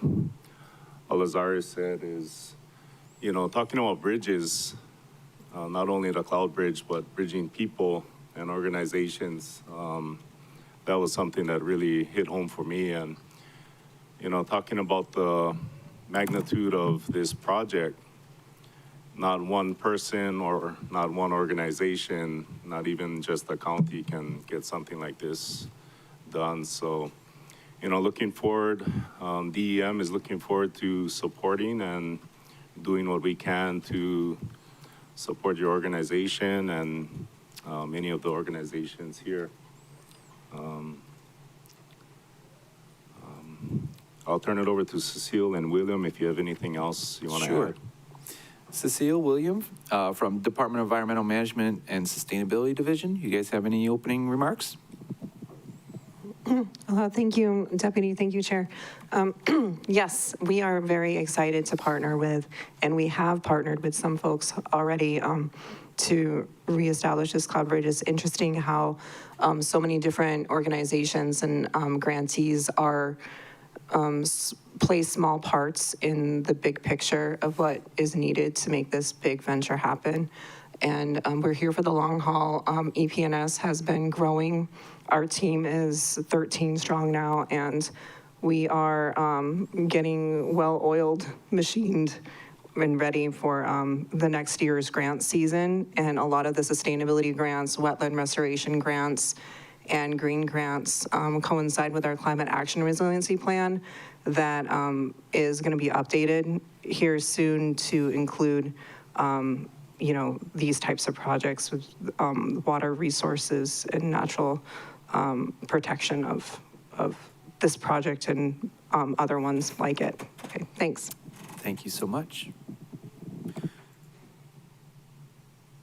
Okay. Hello, everybody. I don't have too much to add to what Cecile already provided. It's been a pleasure to meet a lot of you to date so far. I will say that and thank you, Andrea, for providing your presentation. As many of you might all know, the Climate Action Resiliency Plan was adopted, put into county code back in 2022. It looks like we're updating it about every 5 years. And part of what was placed in the ordinance through the county was including Native Hawaiian knowledge and practices, which is something that needs to be integrated and at the forefront, as well as rooting things in the best available science. So I appreciate your presentation where it combines those two together. And so, I mean, hopefully the people that are updating this Climate Action Resiliency Plan in the coming year will talk to people like you, watershed partnerships, and so forth. I'm very curious to read the science behind what you've developed to date. That's all I really have to add, though. Okay, thank you, Mr. J. Appreciate that. Let's move on to Mr. Hart. Any comments from the Department of Management or Office of Recovery? And just to let everybody know in advance, I'm going to call on Director Molitao after you, and then Director Stuffleby, so we can just get them. Hello, Chair and members. Thank you very much. Thank you very much to all the presenters. It was a lot of great information. The Office of Recovery does have 2 projects in the Lahaina Long-Term Recovery Plan that relate to this. They're not directly in the Honuaula area, but they're abutting in the Kulamoku and also in Lahaina. There's a revegetating and reforestation of Lahaina and Kula, and there's a Hawaiian watershed planning within the Lahaina and Kula Mokus. And so we're preparing to pursue those, and I look forward to collaborating and working with all of you as we pursue those. Yeah, and I'll also add that, you know, my office and myself, I like collaborating with the departments and working with you, with everybody here at this table so we can all, you know, not work in silos and one team, one dream, right? Okay, let's move on to Director Molitao. Any comments from the Department of Resources? Good morning, Director. Ai, Melina mai ke aloha ia kakua pau ia kukupu mai nei ke ia kakahi aloha no. On behalf of the Department of OEV Resources, thank you very much for the presentation. I will say this, this presentation and this conversation reminds me of a conversation of my time with Kaho'olawe Island Reserve Commission alongside with Paul Ikoshino, of the amount of years that this conversation has been happening and the amount of work that is entailed. if you know Paul, he is one that is an amazing land steward and a person that is fundamental in the reforestation and planting of an aina. And so when we talk about this particular conversation of bringing back Naulu Cloud Bank and that particular manifestation from one cultural perspective, I would highly suggest from this OEV lens that we look at Oli and we look at traditional chants and oratory of history as a roadmap that can continue to help bring this cloud bank down with the needed spaces of forest that needs to not only be brought down from the Mauna, but also brought up from Makai. And so when we're thinking about bringing this particular cloud bridge back in a long, lengthy conversation, I think both go hand in hand. So looking at Honua Ula, both from a Mauna perspective down as well as a Makai perspective up, is something that I would like to include in the conversation. Mahalo nui. Well said, Director Molitao. Really appreciate your comments. Okay, let's move on to Director Stufflebean. He just turned his camera on. Any comments from the Department of Water Supply, Director? Good to see you. Good morning. Good to see you. Yes, this is very, very interesting. I did like the comment about taking advantage of the wisdom from both the cultural perspective and the Western perspective and blending those together and making the best solutions. So that was great. This is a really good compliment. As you know, we do about 4% of our budget goes to watershed restoration and watershed protection. And, you know, we can't do it in this area because there's no nexus to any of our current water supplies. So this is a great compliment.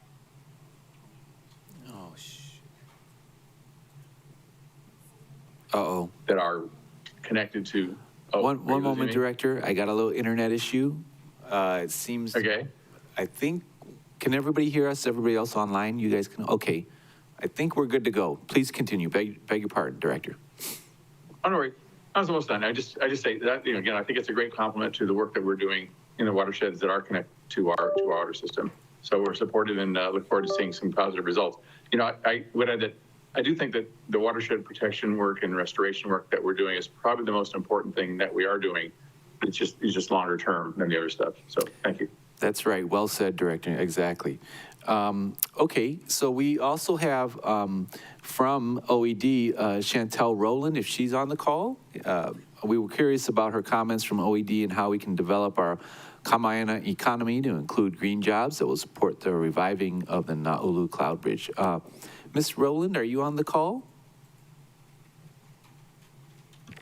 Sure, we don't see her right now. Okay, all right, well, all right, well, let's move on. I think that's everybody. I didn't miss any departments or anybody. I don't see that I missed anyone. We're going to move on to public testimony just for ADEPT 1, parentheses 1. At this time, if there's anyone wishing to testify on this item, please use your raise your hand function and you will be called upon to testify. Staff, is there anyone wishing to testify? Chair, the only individual currently signed to testify is Richard Kikivi. Mr. Kikivi, are you ready to testify?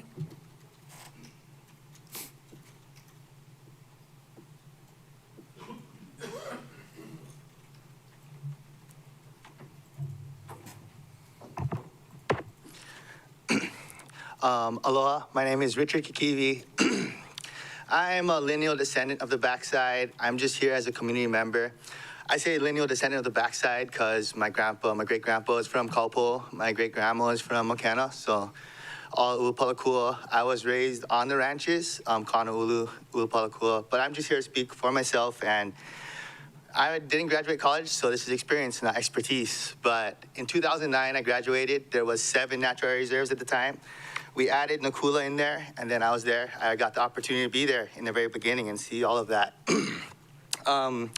When we first started, we started with the 420, we called it. It was 428 acres. That's the historic forest.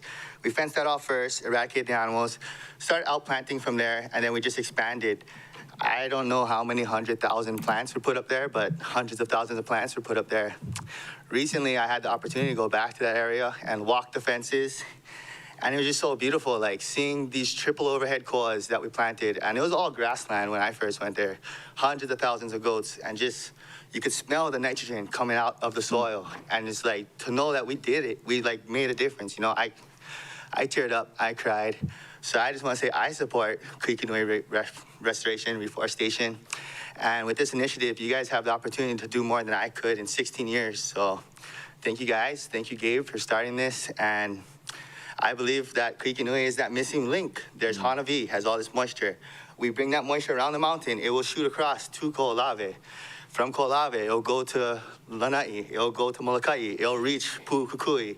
It's all one, you know? And thank you guys for this consideration. That's all I gotta say. Let me see if we have any clarifying questions from our members, but I don't. But I really appreciate your testimony. Thank you so much. Thank you guys. Well I'll said. write something too. Okay, great. Staff, do we have any other testifiers? Chair James Langford signed up for this item as well. Mr. Langford. Hi, sir. I updated the some grants for the projects being presented today on the Facebook page, and they should help actualize another 2.5 million for these projects, if possible. Great. And yes, sir. Thank you for that. Any clarifying questions, members? I see none. Thank you for your testimony, Minister Langford. Staff, do we have any more testifiers? Chair, staff has not received any further requests for testimony. Would you like us to do a last call? Last call for any testifiers? Seeing none. Members, any objections to, I will now close public testimony for this item. Any objections, members? Okay, let's proceed with this agenda. We're going to jump into discussion here. I propose 3 minutes per council member for each round of discussion. How about we do one round and then we'll take a quick recess for morning break.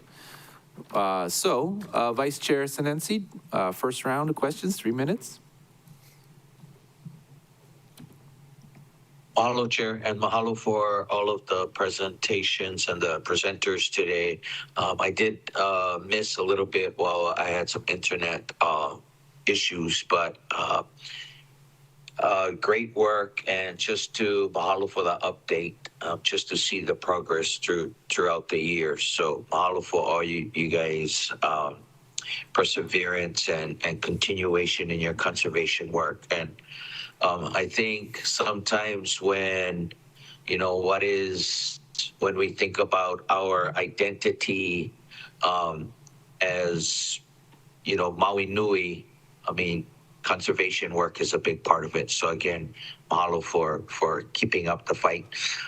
As legislators, we do attend a lot of conferences outside of the state, and so one of the people that we do meet is the REPI program, and I was wondering if any of the work with, I believe REPI is with the military,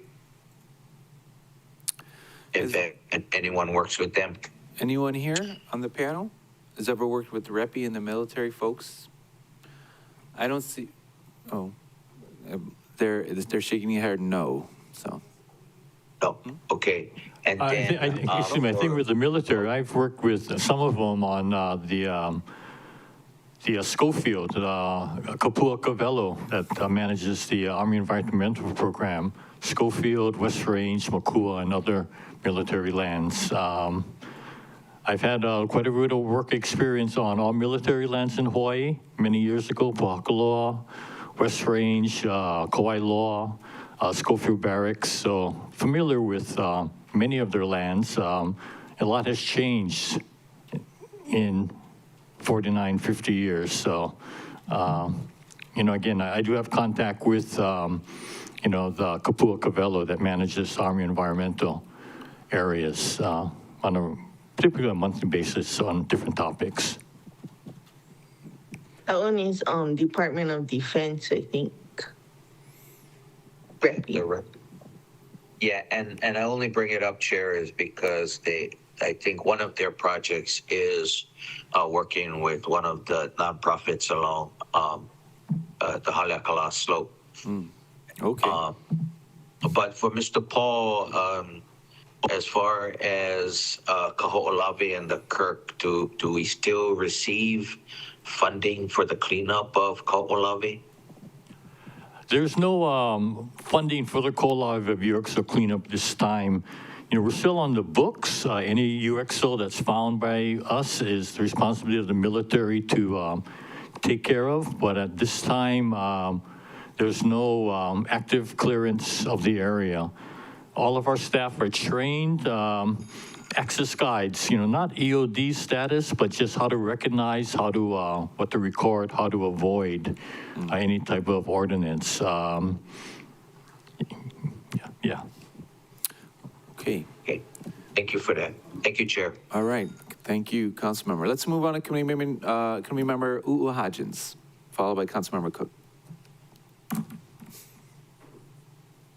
Thank you, Chair. I'm not too sure if I have any questions, only because that was a lot of information.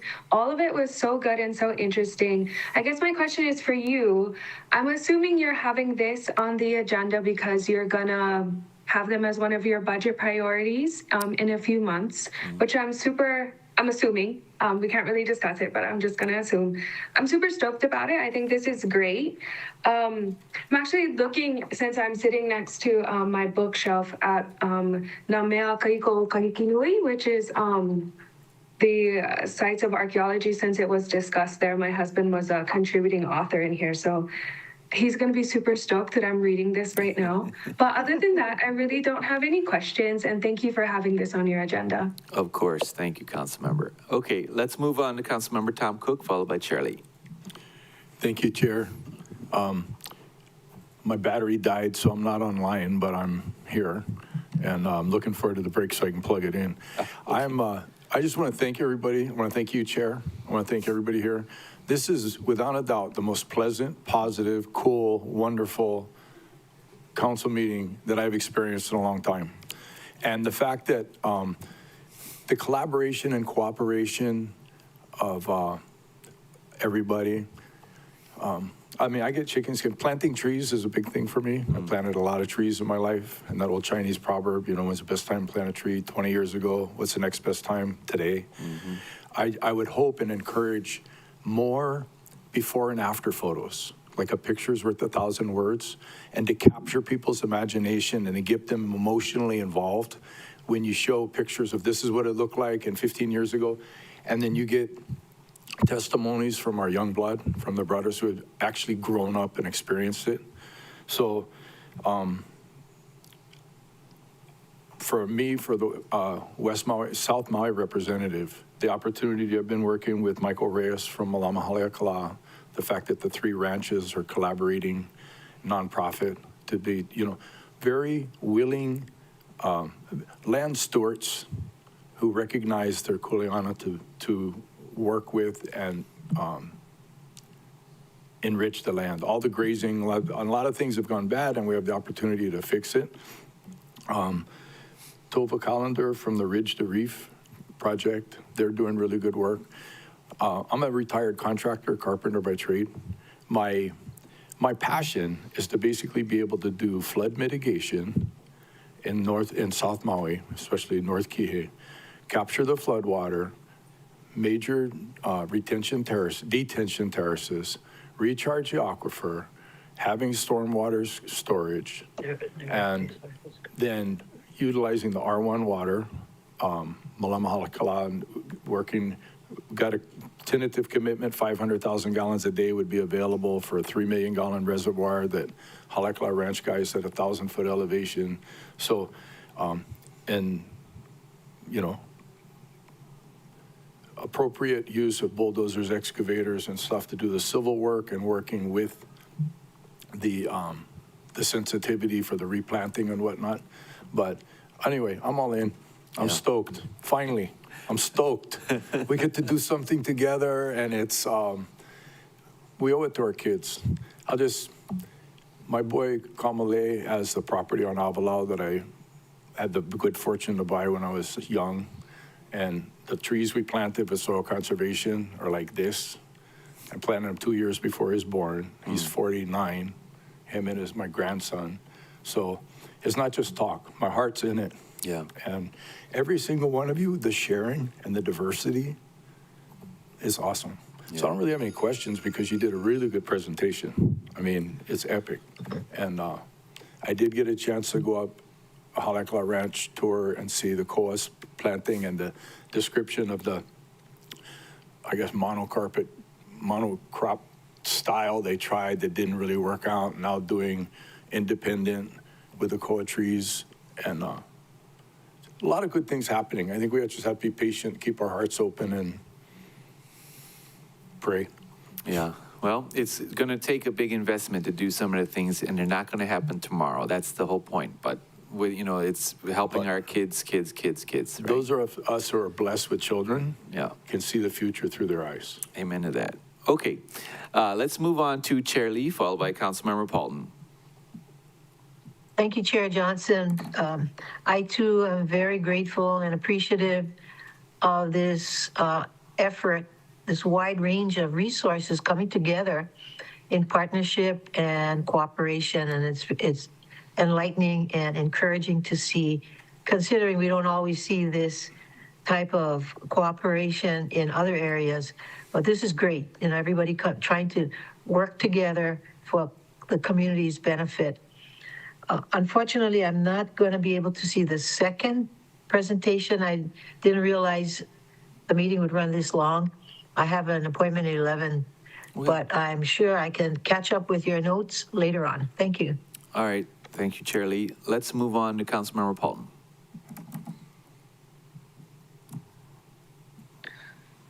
Thank you, Chair. I think my questions might be for Mr. Farm. Is that the Ka'ohana o Kahikinui about the fog drip clarification?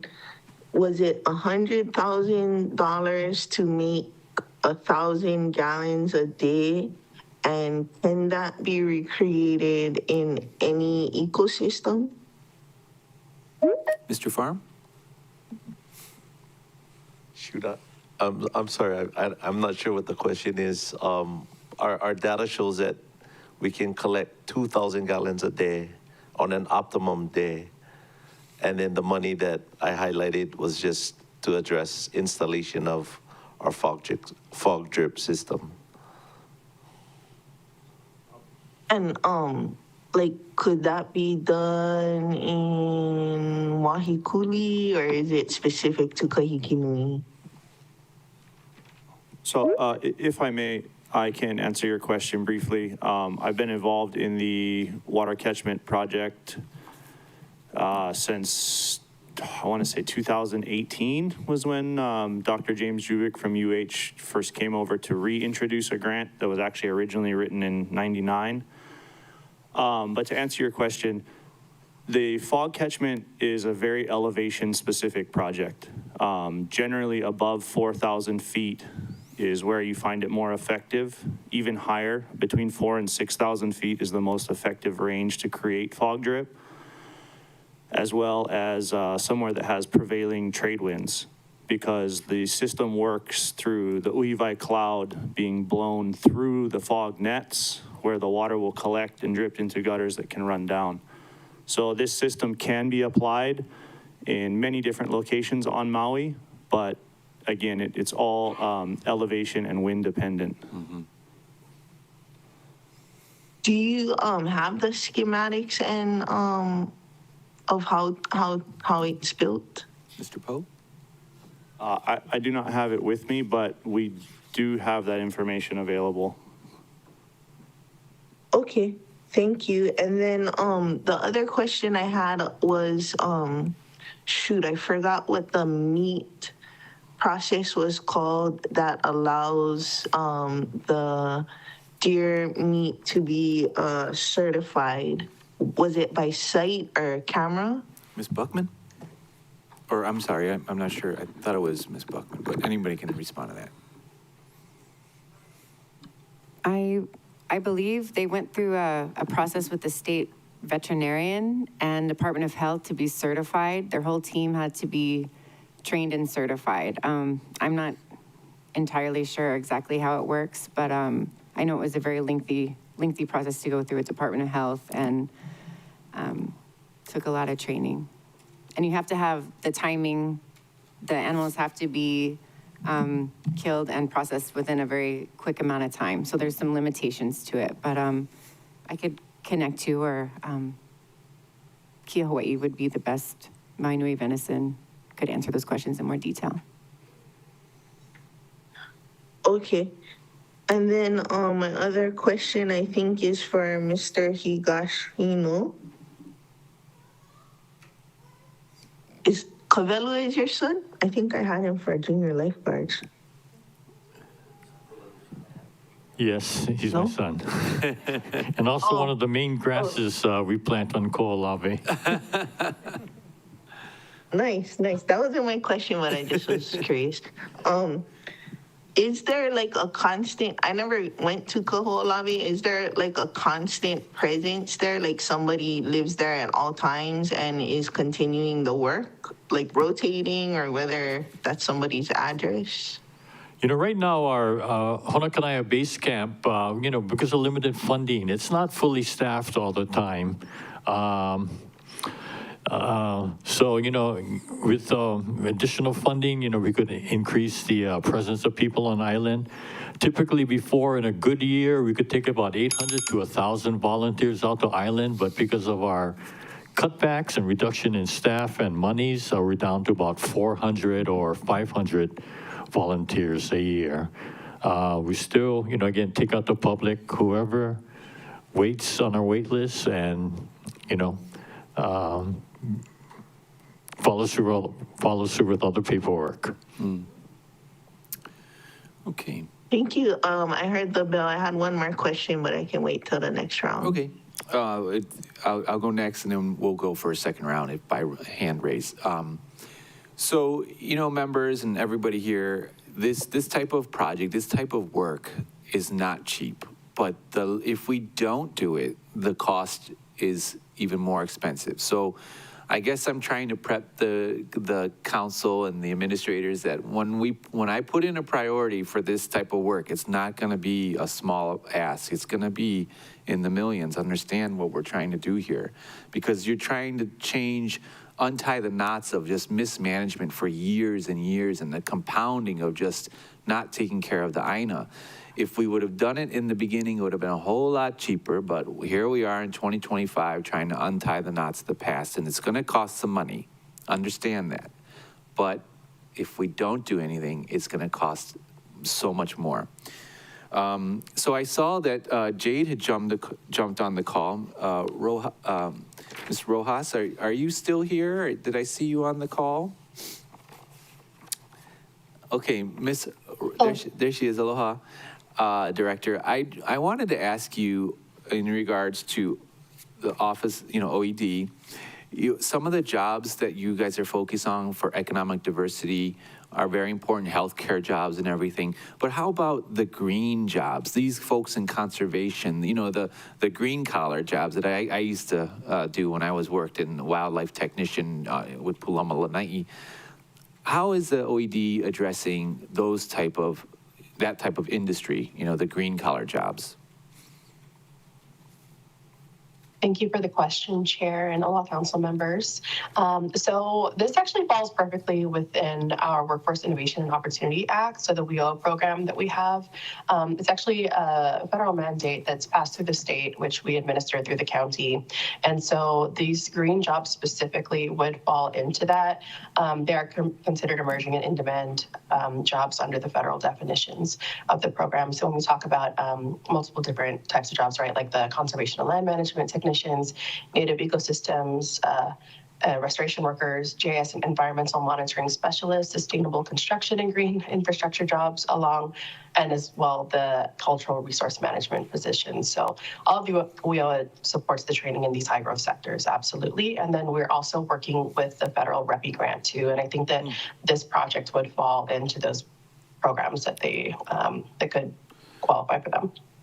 Thank you, Director Rojas Letici. That's a good point you made about the REPI, because Councilmember Sinensi was asking that question as well. So thank you so much for your response. Members, we're going to go to the second round, and I know Councilmember Paulton had a second round, but, you know, just by raise of hands, but go ahead, Councilmember Paulton. Thank you, Chair. For Mr. Higashino as well. Is it true that the aquifer, the water table on Kaho'olawe is cracked? You know, the fact that, you know, just the groundwater on Ko'olawe, you know, I attribute that the lack of it or being able to find it. It's just the devastation that's done to the island by the feral animals, removing the vegetation, not allowing infiltration or percolation of the water after a heavy rain.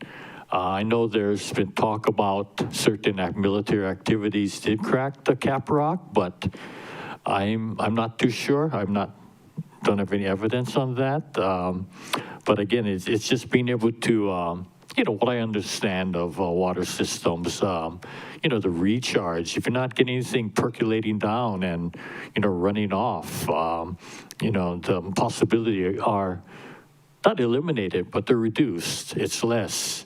You know, some of our work with Department of Health, Clean Water Branch, we're looking at, you know, a recharge of certain areas, mainly places that we do plant. You know, how fast does the water go down compared to areas that we don't plant, the hard pan? You know, trying to get samples like that or data like that to show that, you know, long-term restoration efforts, long-term of protecting, covering the soil, will or may, in time, recharge or add more water to the ground table.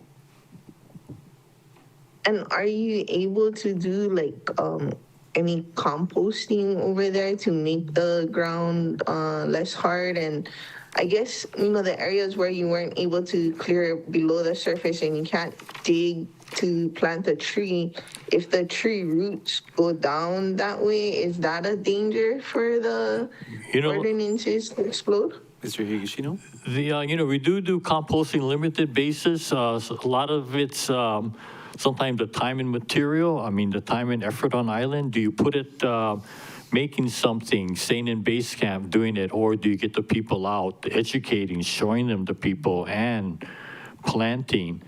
A lot of the techniques that we do use on Ko'olawe, I tell people, we didn't develop it. It's things that people have been doing for centuries to slow down the Gobi Desert, to slow down the Sahara Desert. You know, many examples in Hawaii, the Kohalas, Kahiki Nui, Manuka on the Big Island, planting in mounds, how Hawaiians survived in harsh, dry, rocky systems. So it's, you know, how do you balance?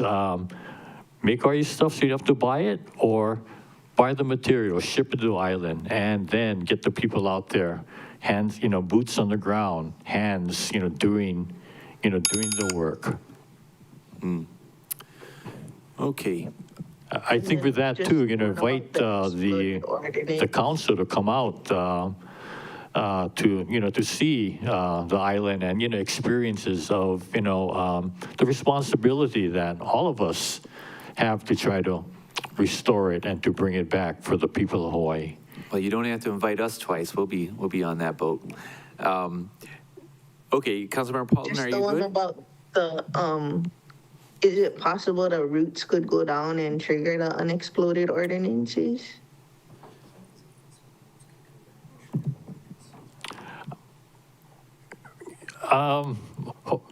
Hopefully not. I mean, you know, anything. The fact that a UXO didn't go off, people say it's a dud.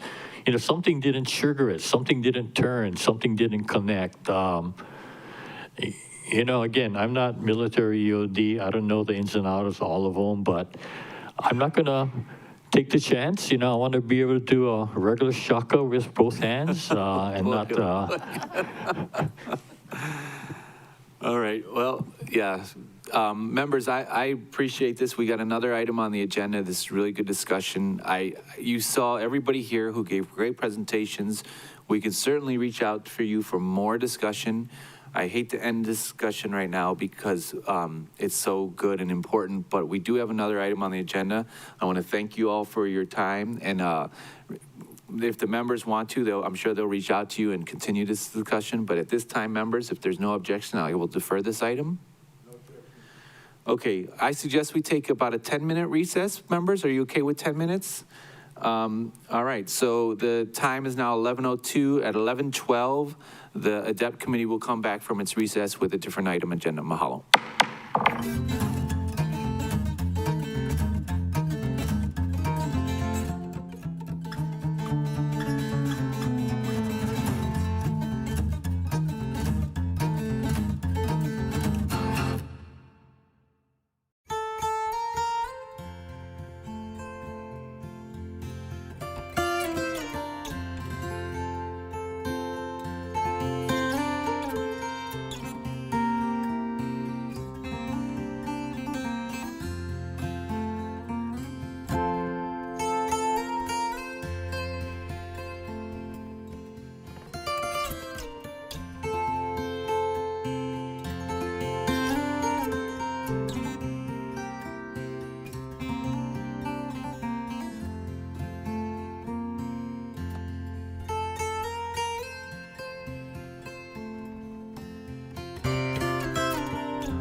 Will the December 4th, 2025 meeting of the ADEPT Committee return to order?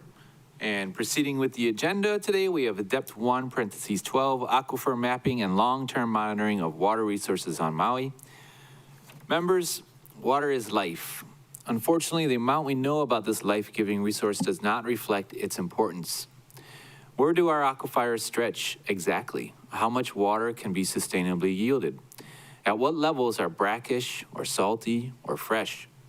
These are questions which we do not have a comprehensive, accurate, and up-to-date information on. Having this data is needed to properly plan and prioritize our water use for agriculture and development now for generations to come. Dr. John Haley proposes an innovative solution to our problem of missing data. Using airborne magnetic imagery, he can do an MRI of sorts that will show us what is happening underground in our aquifers. I have invited him today to tell us more about his proposal. Dr. Haley is affiliated with San Diego Supercomputer Center and Scripps Institution of Oceanography, University of California, San Diego, a special consultant in the State of California Department of Water Resources, and a member of the County of Maui Board Water Supply. Members, if there's no objections, I'd like to designate Dr. Haley as a resource person under Council Rules 18A, given his expertise in aquifer mapping and monitoring of water resource. Any objections, members? Thank you, members. Dr. Haley, thank you for being here, and please proceed with your presentation.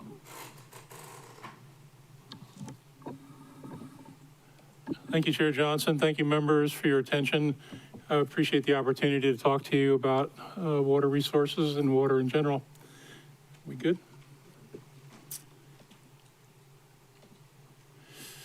This is an AEM project. That's a convenient acronym for Airborne Electromagnetic Imaging. And we're focusing on West Maui, although what I'm going to talk about is applicable really anywhere in the world that there's groundwater issues.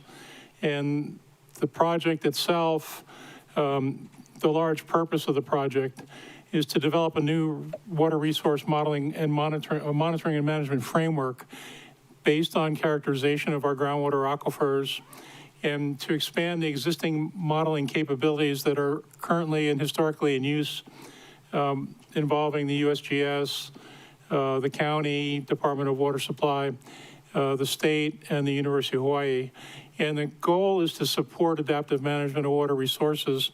This is an initiative advanced by the Deputy Director Kahani at CWRM, and we believe that this project will contribute substantially to that and even be a pathfinder in many ways. The goal is to standardize our approach to it, both statewide and with Maui as a initial value, by standing up a long-term operational model that provides decision support to our partners initially, and then ultimately to any member of the state or any the water community throughout the state that has an interest in this.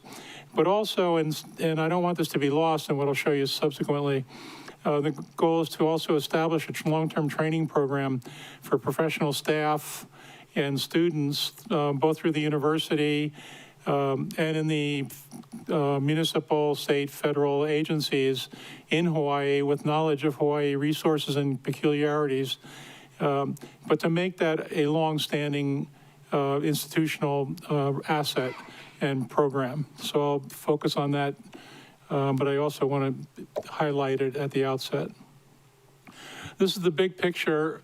It's got a bunch of different pieces here. I'm going to start at the bottom, or actually I'm going to start on the upper right. That's the goal, is to make sure water comes out of our taps in a reliable way, and it proceeds that way by the function of and the services of water utilities. But in order for these water utilities to do their job, and that's a water utility is something like the Department of Water Supply or Hawaii Water Service or any of the other 6 or 7 different water utilities throughout West Maui, and I'll keep referring to West Maui as an example. How that water is provided goes all the way back to the lower left of this cartoon, which shows rain coming into Puakakui in this notional example.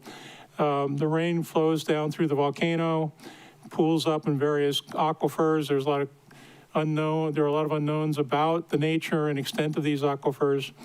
And the project itself, the airborne electromagnetic mapping or imaging, is a project to focus on characterizing those aquifers, using helicopters to fly an instrument that zigzags in that mapping pattern that is shown in the cartoon by sending a signal down into the earth like an MRI type sensor and returning data that is then forwarded into a modeling and analysis capability that lets us predict and monitor the sustainable resources that we have that are both being recharged or not, and the degree to which pumping affects our ability to have a reliable water supply.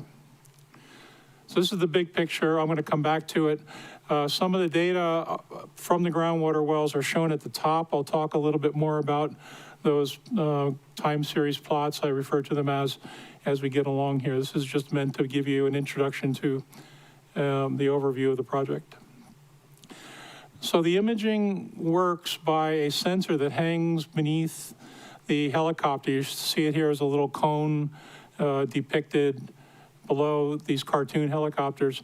It's not quite a circle, but it's approximately like that. It's about a 20 to 30 meter wide antenna, and it sends out electromagnetic waves like radio, and it goes down into the volcanic rock to about 500 meters, stimulates the rock electrically and the water of various kinds, whether it's fresh or salt or brackish, and they have different kinds of electromagnetic responses. And because of that, we are able to measure that response and turn it into data. And the project itself now is constituted by these 6 agency partners, or the project partners, I should say. Idaho, Kapua, Kilauea, we refer to fondly as AHK. There are 3 folks on Kauai who are part of the initial project team. We have Seaworm now, Deputy Director Kiara Kahahane and Ryan Yamada, who's the hydrologic program manager, and Maui's Department of Water Supply Director, John Stufflebean. Manoa representatives, Dr. Amir Haroon, who's a geophysicist, Dr. Zhilong Zheng, who is a modeler. We have the Pacific Island Water Science Center folks from the USGS through Dr. Stevens Onizer, and some industry, at least one industry contact through Blue Rock LLC, Eric Eldred. And this is not meant to be exclusive or limiting. This is our nucleus to start with. So our problem statement, and this focuses on Westside Maui, is that we're heavily dependent on overpumped groundwater. We know that precipitation is decreasing.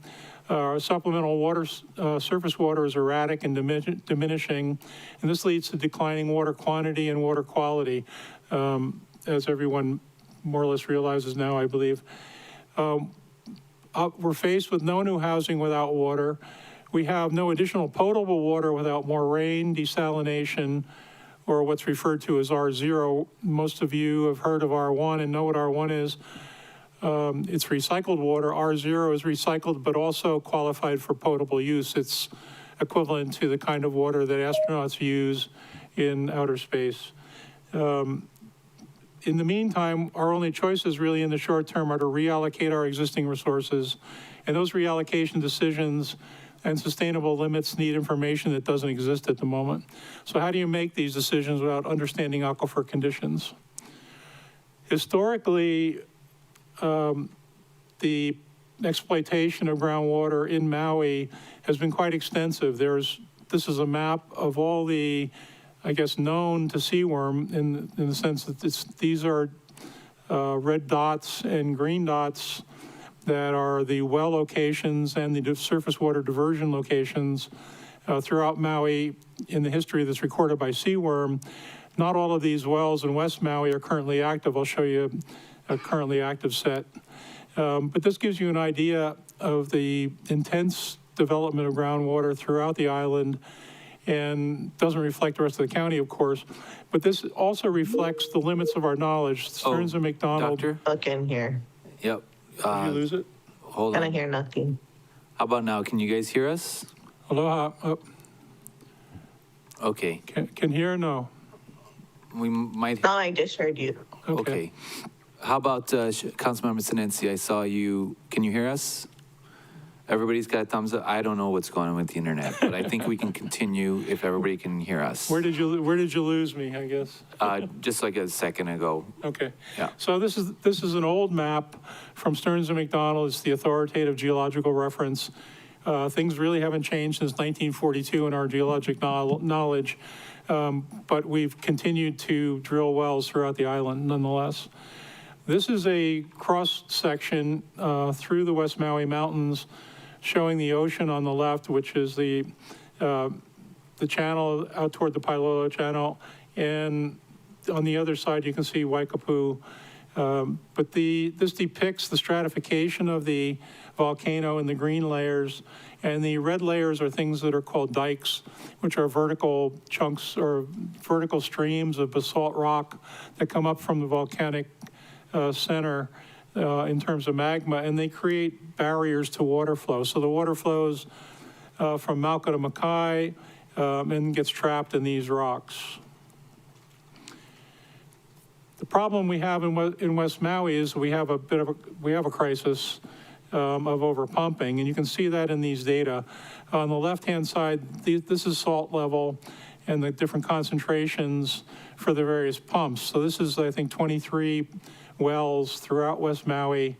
For example, here are Kanapali wells. They're operated by the Hawaii Water Service. So there's a mixture here of wells that are operated by both the county Department of Water Supply and private water systems. And the problems that we face are the red line indicates where there's an acceptable threshold for drinking water, potable water. And when the lines exceed that, when the time series lines, the colored lines that are not red, exceed that red line, that's when there's a problem and the water can't be directly consumed by humans safely. So what can we do about this water scarcity? We need to know more about where the water is and what's sustainable to extract, and that requires a long-term water monitoring program, which we do not have. The current methods are inadequate and they lack sufficient data. And the well data, while it's important and currently collected by the state, is not sufficient. There's more needed about what's going on in the wells, but you cannot build enough wells, monitor wells or instrumented wells. You can't build enough to really understand what's going on in a way that we need to. A solution to that is the airborne electromagnetic imaging approach. Provides key missing information, and combined with well data on an ongoing monitoring basis, the way it's currently collected, as well as an intensified program, and combined with the AEM-based modeling, provides the best solution to the problem. And that's not just best solution in Maui, it's the best solution in the world. So here's an example of what AEM and modeling can achieve. And this is an example from Hawke's Bay, New Zealand, that flew the same instrument that we're planning on flying here on Maui. And it flies from Mauka to Makai. So if you can see this cursor on the left here, so this is a upland Mauka in New Zealand, down to the ocean through Hawke's Bay, if you're familiar with any of that area. And what the model was able to generate through the data provided by the AEM sensor is where there's fresh water and where the water is flowing within this volcanic terrain. Remember that New Zealand is also a volcanic island nation. So if we look at what we're planning to do with just respect to West Maui, this is what we've been scoping currently. The current project scope is West Maui. Our goal is to connect the dots by flying the helicopter over this terrain in a jigsaw pattern, or rather mowing the lawn pattern is a better way to look at it. Connecting those dots and developing that into a three-dimensional image, which is similar to the one I just showed you for Hawke's Bay. I'll show you a representation that's pertinent to West Maui in a moment. But there are areas that we can't fly, and that's due to the FAA flight restrictions of not being able to fly over heavily populated areas with an instrument hanging below a helicopter or an aircraft of any type, really. And our preliminary budget estimate to do this has a non-recurring cost of about $2.5 million in the first year, with a recurring cost that goes on indefinitely into the future to support the monitoring program of about $500,000. So the goal here is to fly the helicopter instrument once, collect the data that tells us the structure of the aquifers, their interconnectivity, and where they're located, and then to monitor that resource over time using well data and other ground-based instruments that the University of Hawaii has actually developed recently. I'm not going to go into those in this presentation, but there is more to the story than what I'm just telling you here today. This shows you West Maui from kind of somewhere out in the middle of the channel, high up looking down at Puakakui here. Here's Kaʻalui in the background. And these data that are the colored vertical streams, I don't know how well you can see this in the computer image, are the data observations that come from the helicopter. And then we can calculate cross sections, and that's what this shows here. I actually have an animation of this, which I'm prepared to show you, but I don't want to interrupt the presentation because we may get hung up in internet stuff that will distract at the moment. We can come back to it if there's time. But the color coding of these streams are the lithology of the rocks. So it tells us what layers correspond to what types of rocks. And those different layers have different hydraulic properties they're referred to as. They conduct water more or less effectively. And how those rocks are connected define the aquifer structures.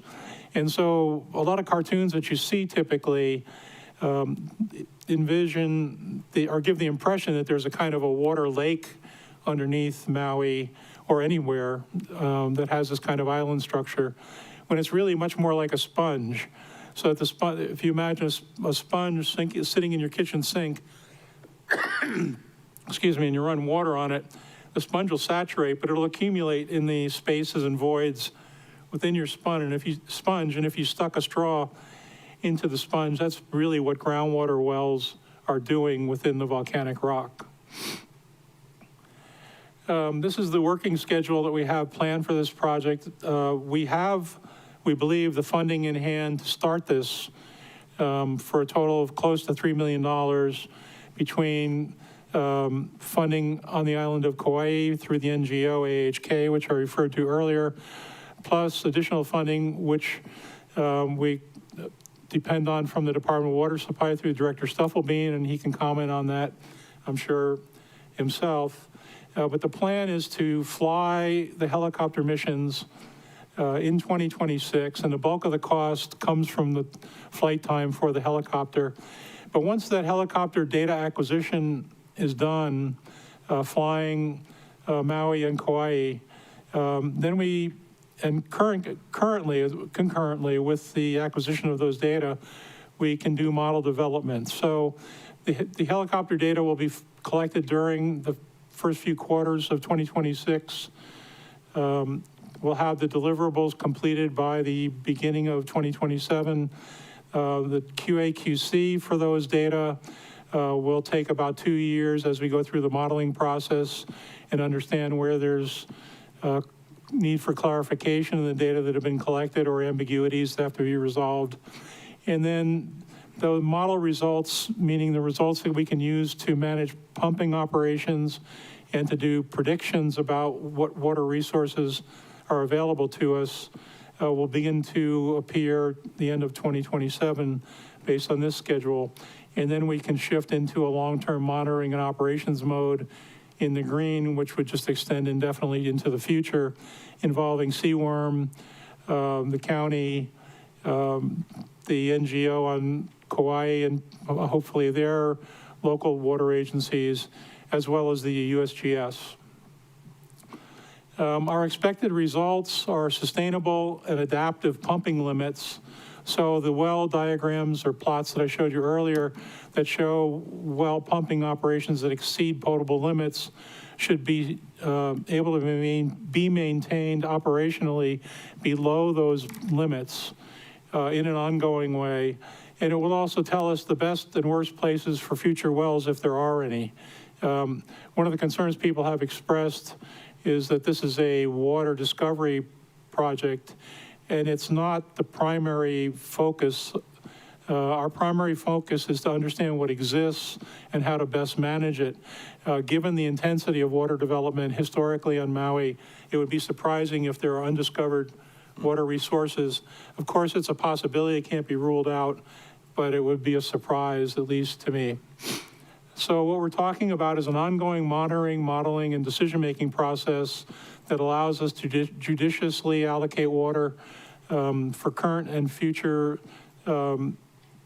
social activities, and also to provide, again, the professional opportunities for future generations through education, training, and employment, through the university program in cooperation with the state agencies and with the federal agencies.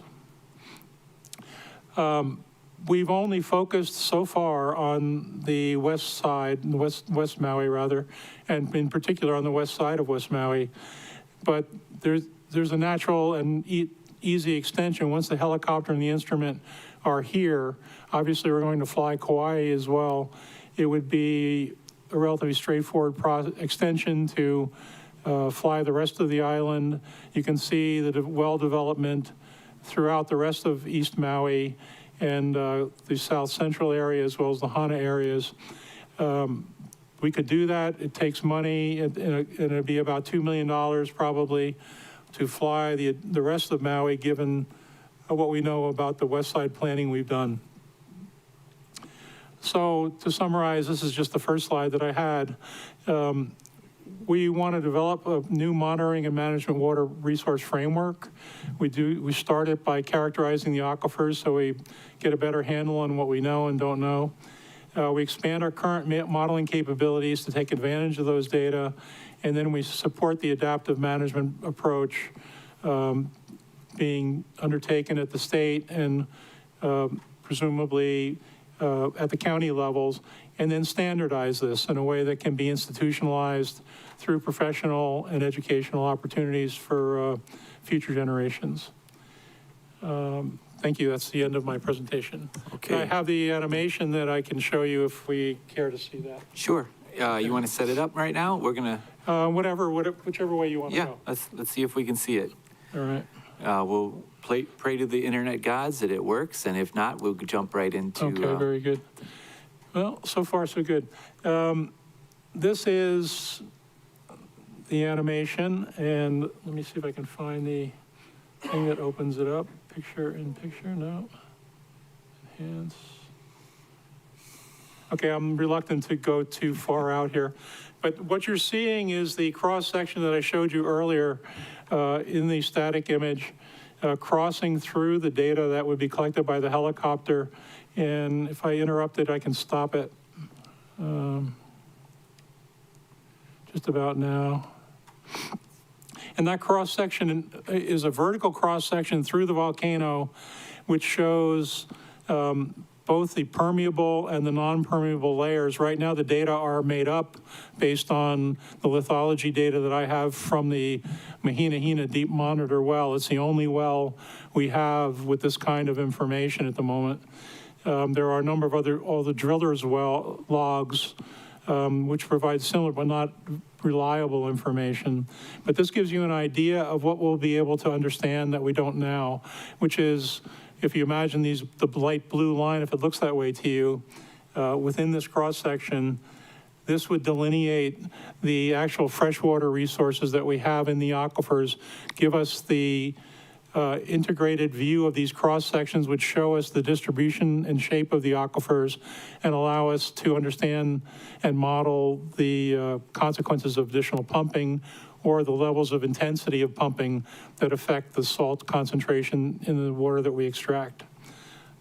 So I'll stop there. Okay, Thank you, Doctor, for your excellent presentation.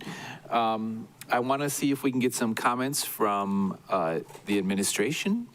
Director Stufflebean, are you on the call? We're going to turn off this share screen. Yes, I am. Okay, Director, floor is yours.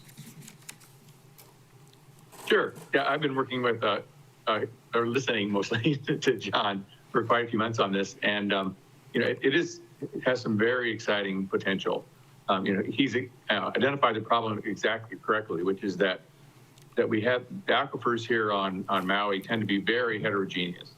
It isn't like other aquifers that I've been in other places. It's like a big bowl of sand. So it's kind of the same no matter where you are. But here it's very different as you move across the aquifer because of the way the rock was deposited very haphazardly from the volcanic explosion, eruption. So the fact that you can't put enough wells in to really understand what's going on in a thorough basis. So remote monitoring is a great idea. I'm totally supportive of seeing if we can make this work. It is really Seaworm's responsibility to do this, but I'm totally willing to do what we can to help. And as the water utility, it would be extremely valuable information for us to have. So we're supportive. Thank you. All right, thank you, Director Stufflebean.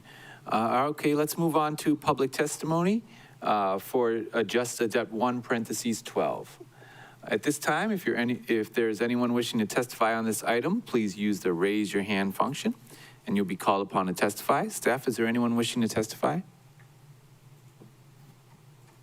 No, Chair. The individual who was originally signed up has left the call. Okay. Members, seeing there are no more individuals wishing to testify, I'll now close public testimony for this item. Any objections, members? Thank you. Let's proceed with this agenda. ADEPT 1 parentheses 12, aquifer mapping and long-term monitoring of water resources on Maui. I propose 3 minutes per council member for each round of discussion, and we'll just go down the same route, and that would be Vice Chair Sinensi, Councilmember Noelani Uhajes, Council Chair Alice Lee, Councilmember Paul, and myself. And I'm hearing an echo. Got it? Okay. Councilmember Sinensi.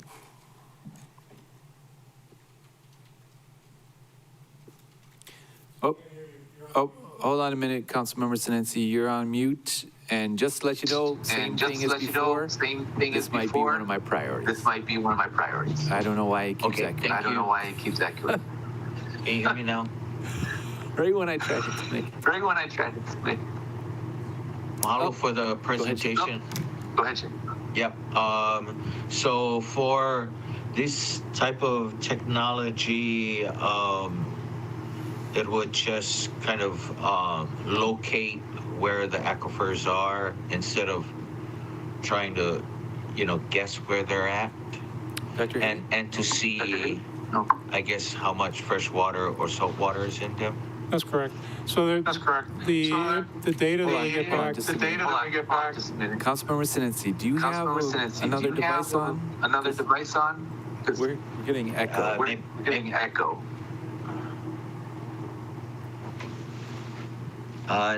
No, but the fan was on. Okay. Are you still getting the echo? Okay. Yeah. We'll try. Yeah. Am I on twice? We're going to have Councilmember Sinensi mute every time he's not talking. That's recommended. It's recommended. Sorry, Shane. Sorry, Shane.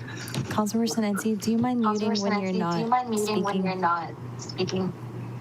Maybe you have two windows open. I don't know. Anyways, he's muted, so. Well, let me try and answer the question. I think I understand it, if you can hear me. I assume you can still hear me, okay. The instrument sends energy down and gets back a pulse. So we got a bunch of profiles. Those profiles can be integrated together to create a picture, a three-dimensional picture showing exactly where the fresh water is, the extent of it, where the boundary is with the impermeable volcanic rock around it. So from that, we can calculate the volumes of that water supply, and we can calculate the interconnectivity, and then use those data in a three-dimensional model, conventional models that the USGS has developed and uses widely in other places. in order to calculate where the water flows to and from, as well as the consequences of pumping operations on those water volumes and on the intrusion by seawater into the freshwater resource itself. And then do we see the same type of, because we have volcanic rock, can we see the same type of aquifer collapse like some of the other areas on the mainland? Dr. Haley? Dr. Haley? That's an interesting question. There's a lot of subsidence in the Central Valley of California, for example, and in the southwest of the continental U.S. We don't experience that here because we don't have sedimentation the same way that they do. So that the rock itself provides a lot of structure. There may be areas that do collapse because of marginal integrity, and the water somehow contributes to their structural integrity. I don't think that would generally be the case, and it might even be a rare exception for it to ever occur. But they're not the same kind of conditions that we have. So if we deplete a volume here, if we pump fresh water exhaustively from an area, our problem is that seawater comes in to replace it. Mm. Okay, thank you. Thank you, Chair. Thank you, Councilmember. Okay, let's move on to Councilmember Hodgins, followed by Councilmember Cook.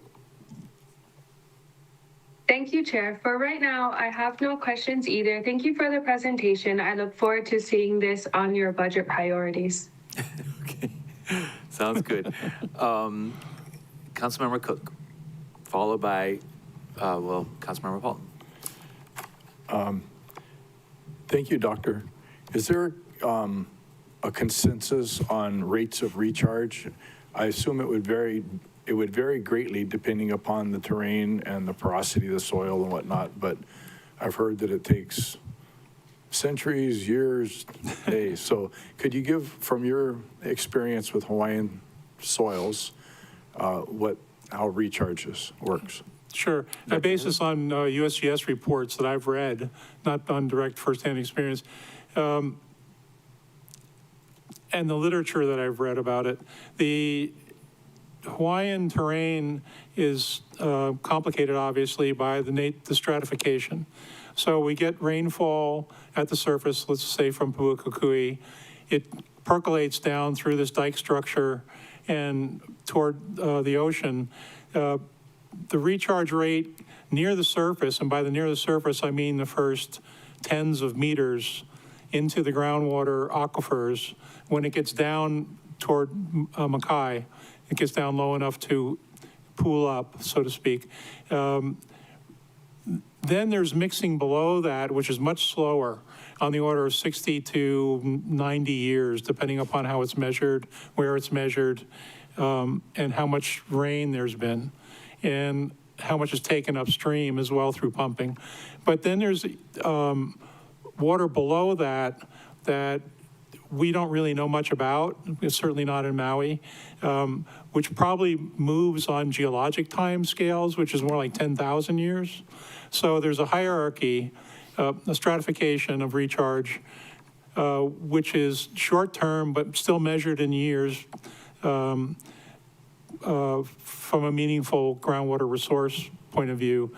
Although it's stream flow at the surface is a reflection of groundwater, so that happens within days sometimes, but that's very shallow, if even penetrating at all. But then as you go down, the time constant changes, it gets longer and longer. My understanding is that we're talking about decades to centuries of the water resources that we've been taking and that the plantations have been taking for 150 years. So let me put it in the context for South Maui, where we get a tremendous amount of floodwaters from upcountry. The recharge from Kulakai, basically the mountain, you get Kona weathers, but in general, it's a very low rainfall. Right. But you get a tremendous amount of water from the ridge line coming down. The idea of basically doing major detention terraces and basins to capture the floodwater. That type of thing, say at 2,000 feet elevation, will that impact will that be recharge? And is it like my lifetime or somebody else's lifetime? Recharge, intentional recharge like that, sometimes referred to as water banking, depends on where you do it. So if you're doing it in an area that's highly permeable, it'll happen in a short time. It'll happen, for example, Tulare Lake in California had a tremendous flood in 2017, and I think extending into 2018 water years, where there was a lake that appeared that historically had been present, but had also been not present for quite a long time, on the order of 100 years, I think. Wow. But it reappeared because of the flood condition. That water disappeared within a year or two by intentional, recharge, and also natural percolation and evaporation. So it depends on where you put a recharge detention basin and what the underlying geology is. You probably don't want to put it down in a very low-lying area where the water table is already high, because you're not going to get any recharge, or you're going to lose the freshwater resource to mixing.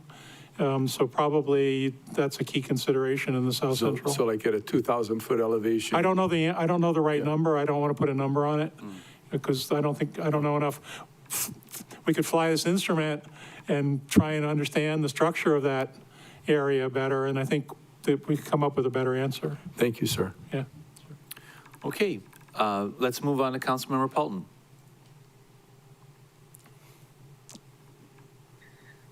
Thank you, Chair. So, first question, if we had this data like from the AEM, we wouldn't need like a guy like Tom Nance telling us where to place the wells, because we'd see like where the water is and how saline it is. Is that accurate to say? Dr. Haley? What Tom Nance uses to the studies that I've seen that he's done, he collects a similar type of data using a single point source or a small number. So he puts antennas out in the field and will cover a particular area.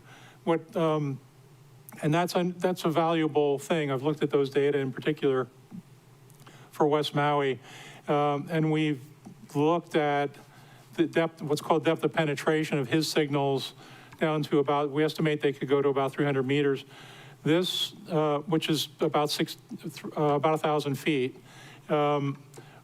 This instrument will go to 500 meters and allow us to characterize the bottom layers of the volcanic strata much more completely, but also in a way that Tom can't do, or Mr. Nance, I don't know him personally, I shouldn't refer to him by first name, is we can fly an area synoptically in a short period of time, get data of better quality over a broader area at a higher resolution than you can achieve by walking around and putting instruments out in the field. So this helicopter will fly flight lines that are separated by about 100 meters, more or less getting a continuous stream of profiles where the Nance type instrument would get one profile, at each location. So in a course of a few weeks, hopefully we'd be able to do the entire west side. I wanted to also ask about the initial 2.5 mil seems like it would be for the mapping with the helicopter. And then the 0.5 mil for maintenance. How does that work? Like as water gets taken out, you use the 2.5 as the base, the data collected with the 2.5 million shot as the baseline, and then you calculate how much is being pumped and the salinity levels. You only need to fly one time. How is the 0.5 mil utilized for maintenance? Yes, the helicopter flight is a one-time thing.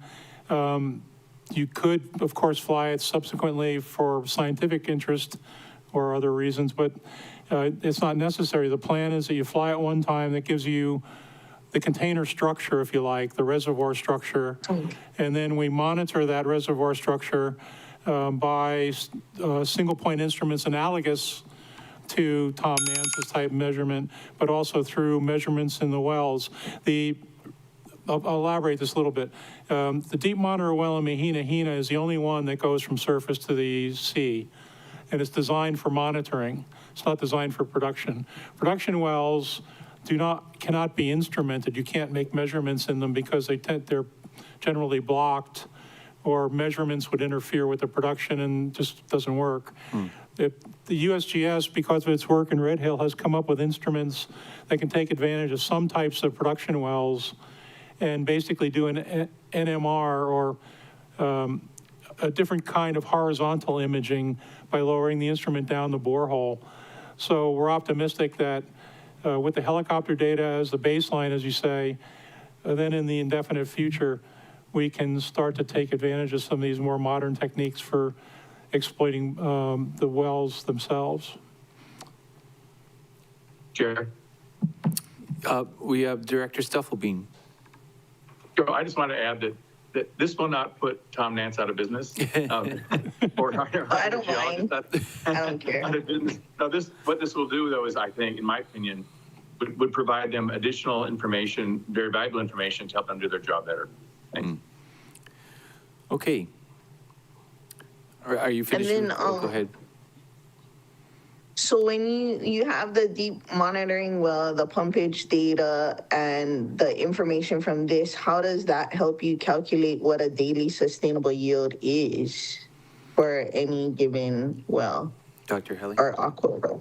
Right, so so you get the three-dimensional structure. That gives us a three-dimensional mesh, it's referred to for the modeling. Then the recharge estimate comes from the kinds of studies that the USGS has already done conventionally. There was one published just 2 years ago, an update. That provides what are called initial and boundary conditions for the surface conditions. So it tells us how the model, how nature behaves, and that is used to drive the model to set, we use the term drive the model, a three-dimensional mesh, by recharge, and then we monitor the model predictions as we run it forward through time for prediction by what we see in the wells. So that's where the adaptive management part comes through here, because it's an iterative process. We make a prediction, make measurements based on the well performance, and then we adapt the modeling predictions based on the feedback from those measurements. Okay. The bell rang, Councilmember Bolton. Okay, sorry. I'll do a second round if you need them, but I'd like to ask a couple questions as well. Dr. Helly, you know, the idea of the helicopter is fascinating to me, and that it's already being done. Has anybody been looking at drones instead of helicopters? Is that an option on the table? Yeah, drones are an obvious desirability. The problem is that the instrument package weighs about 1,200 pounds. So you really need a helicopter to fly it. Okay. Similar kinds of instruments are flown on fixed-wing aircraft, but they're really designed for much larger areas like the outback of Australia. Okay. Yeah. I want to ask a little bit about the actual numbers you were saying. Correct me if I'm wrong. 500 meters is a typical well? Is that? 500 meters is a maximum depth of penetration of the instrument. Okay. And how deep do our wells typically go, the production? Well, the deep monitor well goes to about just under 1,300 feet. Oh. Okay. So the Mahina deep water well is just under 1,300 feet, you say? Mm-hmm. All right. And so this should be able to, the apparatus, the AEM, I think it's called, right? That should be able to find water sources that our regular wells are tapping into, right? And all of the monitored, you say, the interconnectivity between the two, is that monitored as well? When the instrument's flying at close to the ocean, close to sea level, it'll penetrate, obviously, let's say 500 meters down, so 1,600 feet or so. Actually more like 1,800 feet. But as you move Malca, you're moving into a greater elevation. Sure. So you're still only going to get that layer down to 500 meters. But we're hopeful that we can see the dike structure as we move Malca. One of the problems we have in flying the helicopter is that the valleys that are of greatest interest are very narrow and difficult to fly a helicopter in, not just because of the instrument hanging below it, but also because of the wind. So we don't know how much of that we're going to be able to sample, but the goal is to sample as much as we can because the important streams go up into those valleys. Yeah, very important. Well, okay, thank you for your time and thank you for your presentation. Let me see if there's a need for a second round. Otherwise, members, I think that takes us to the end. Any second round questions? Okay, seeing none.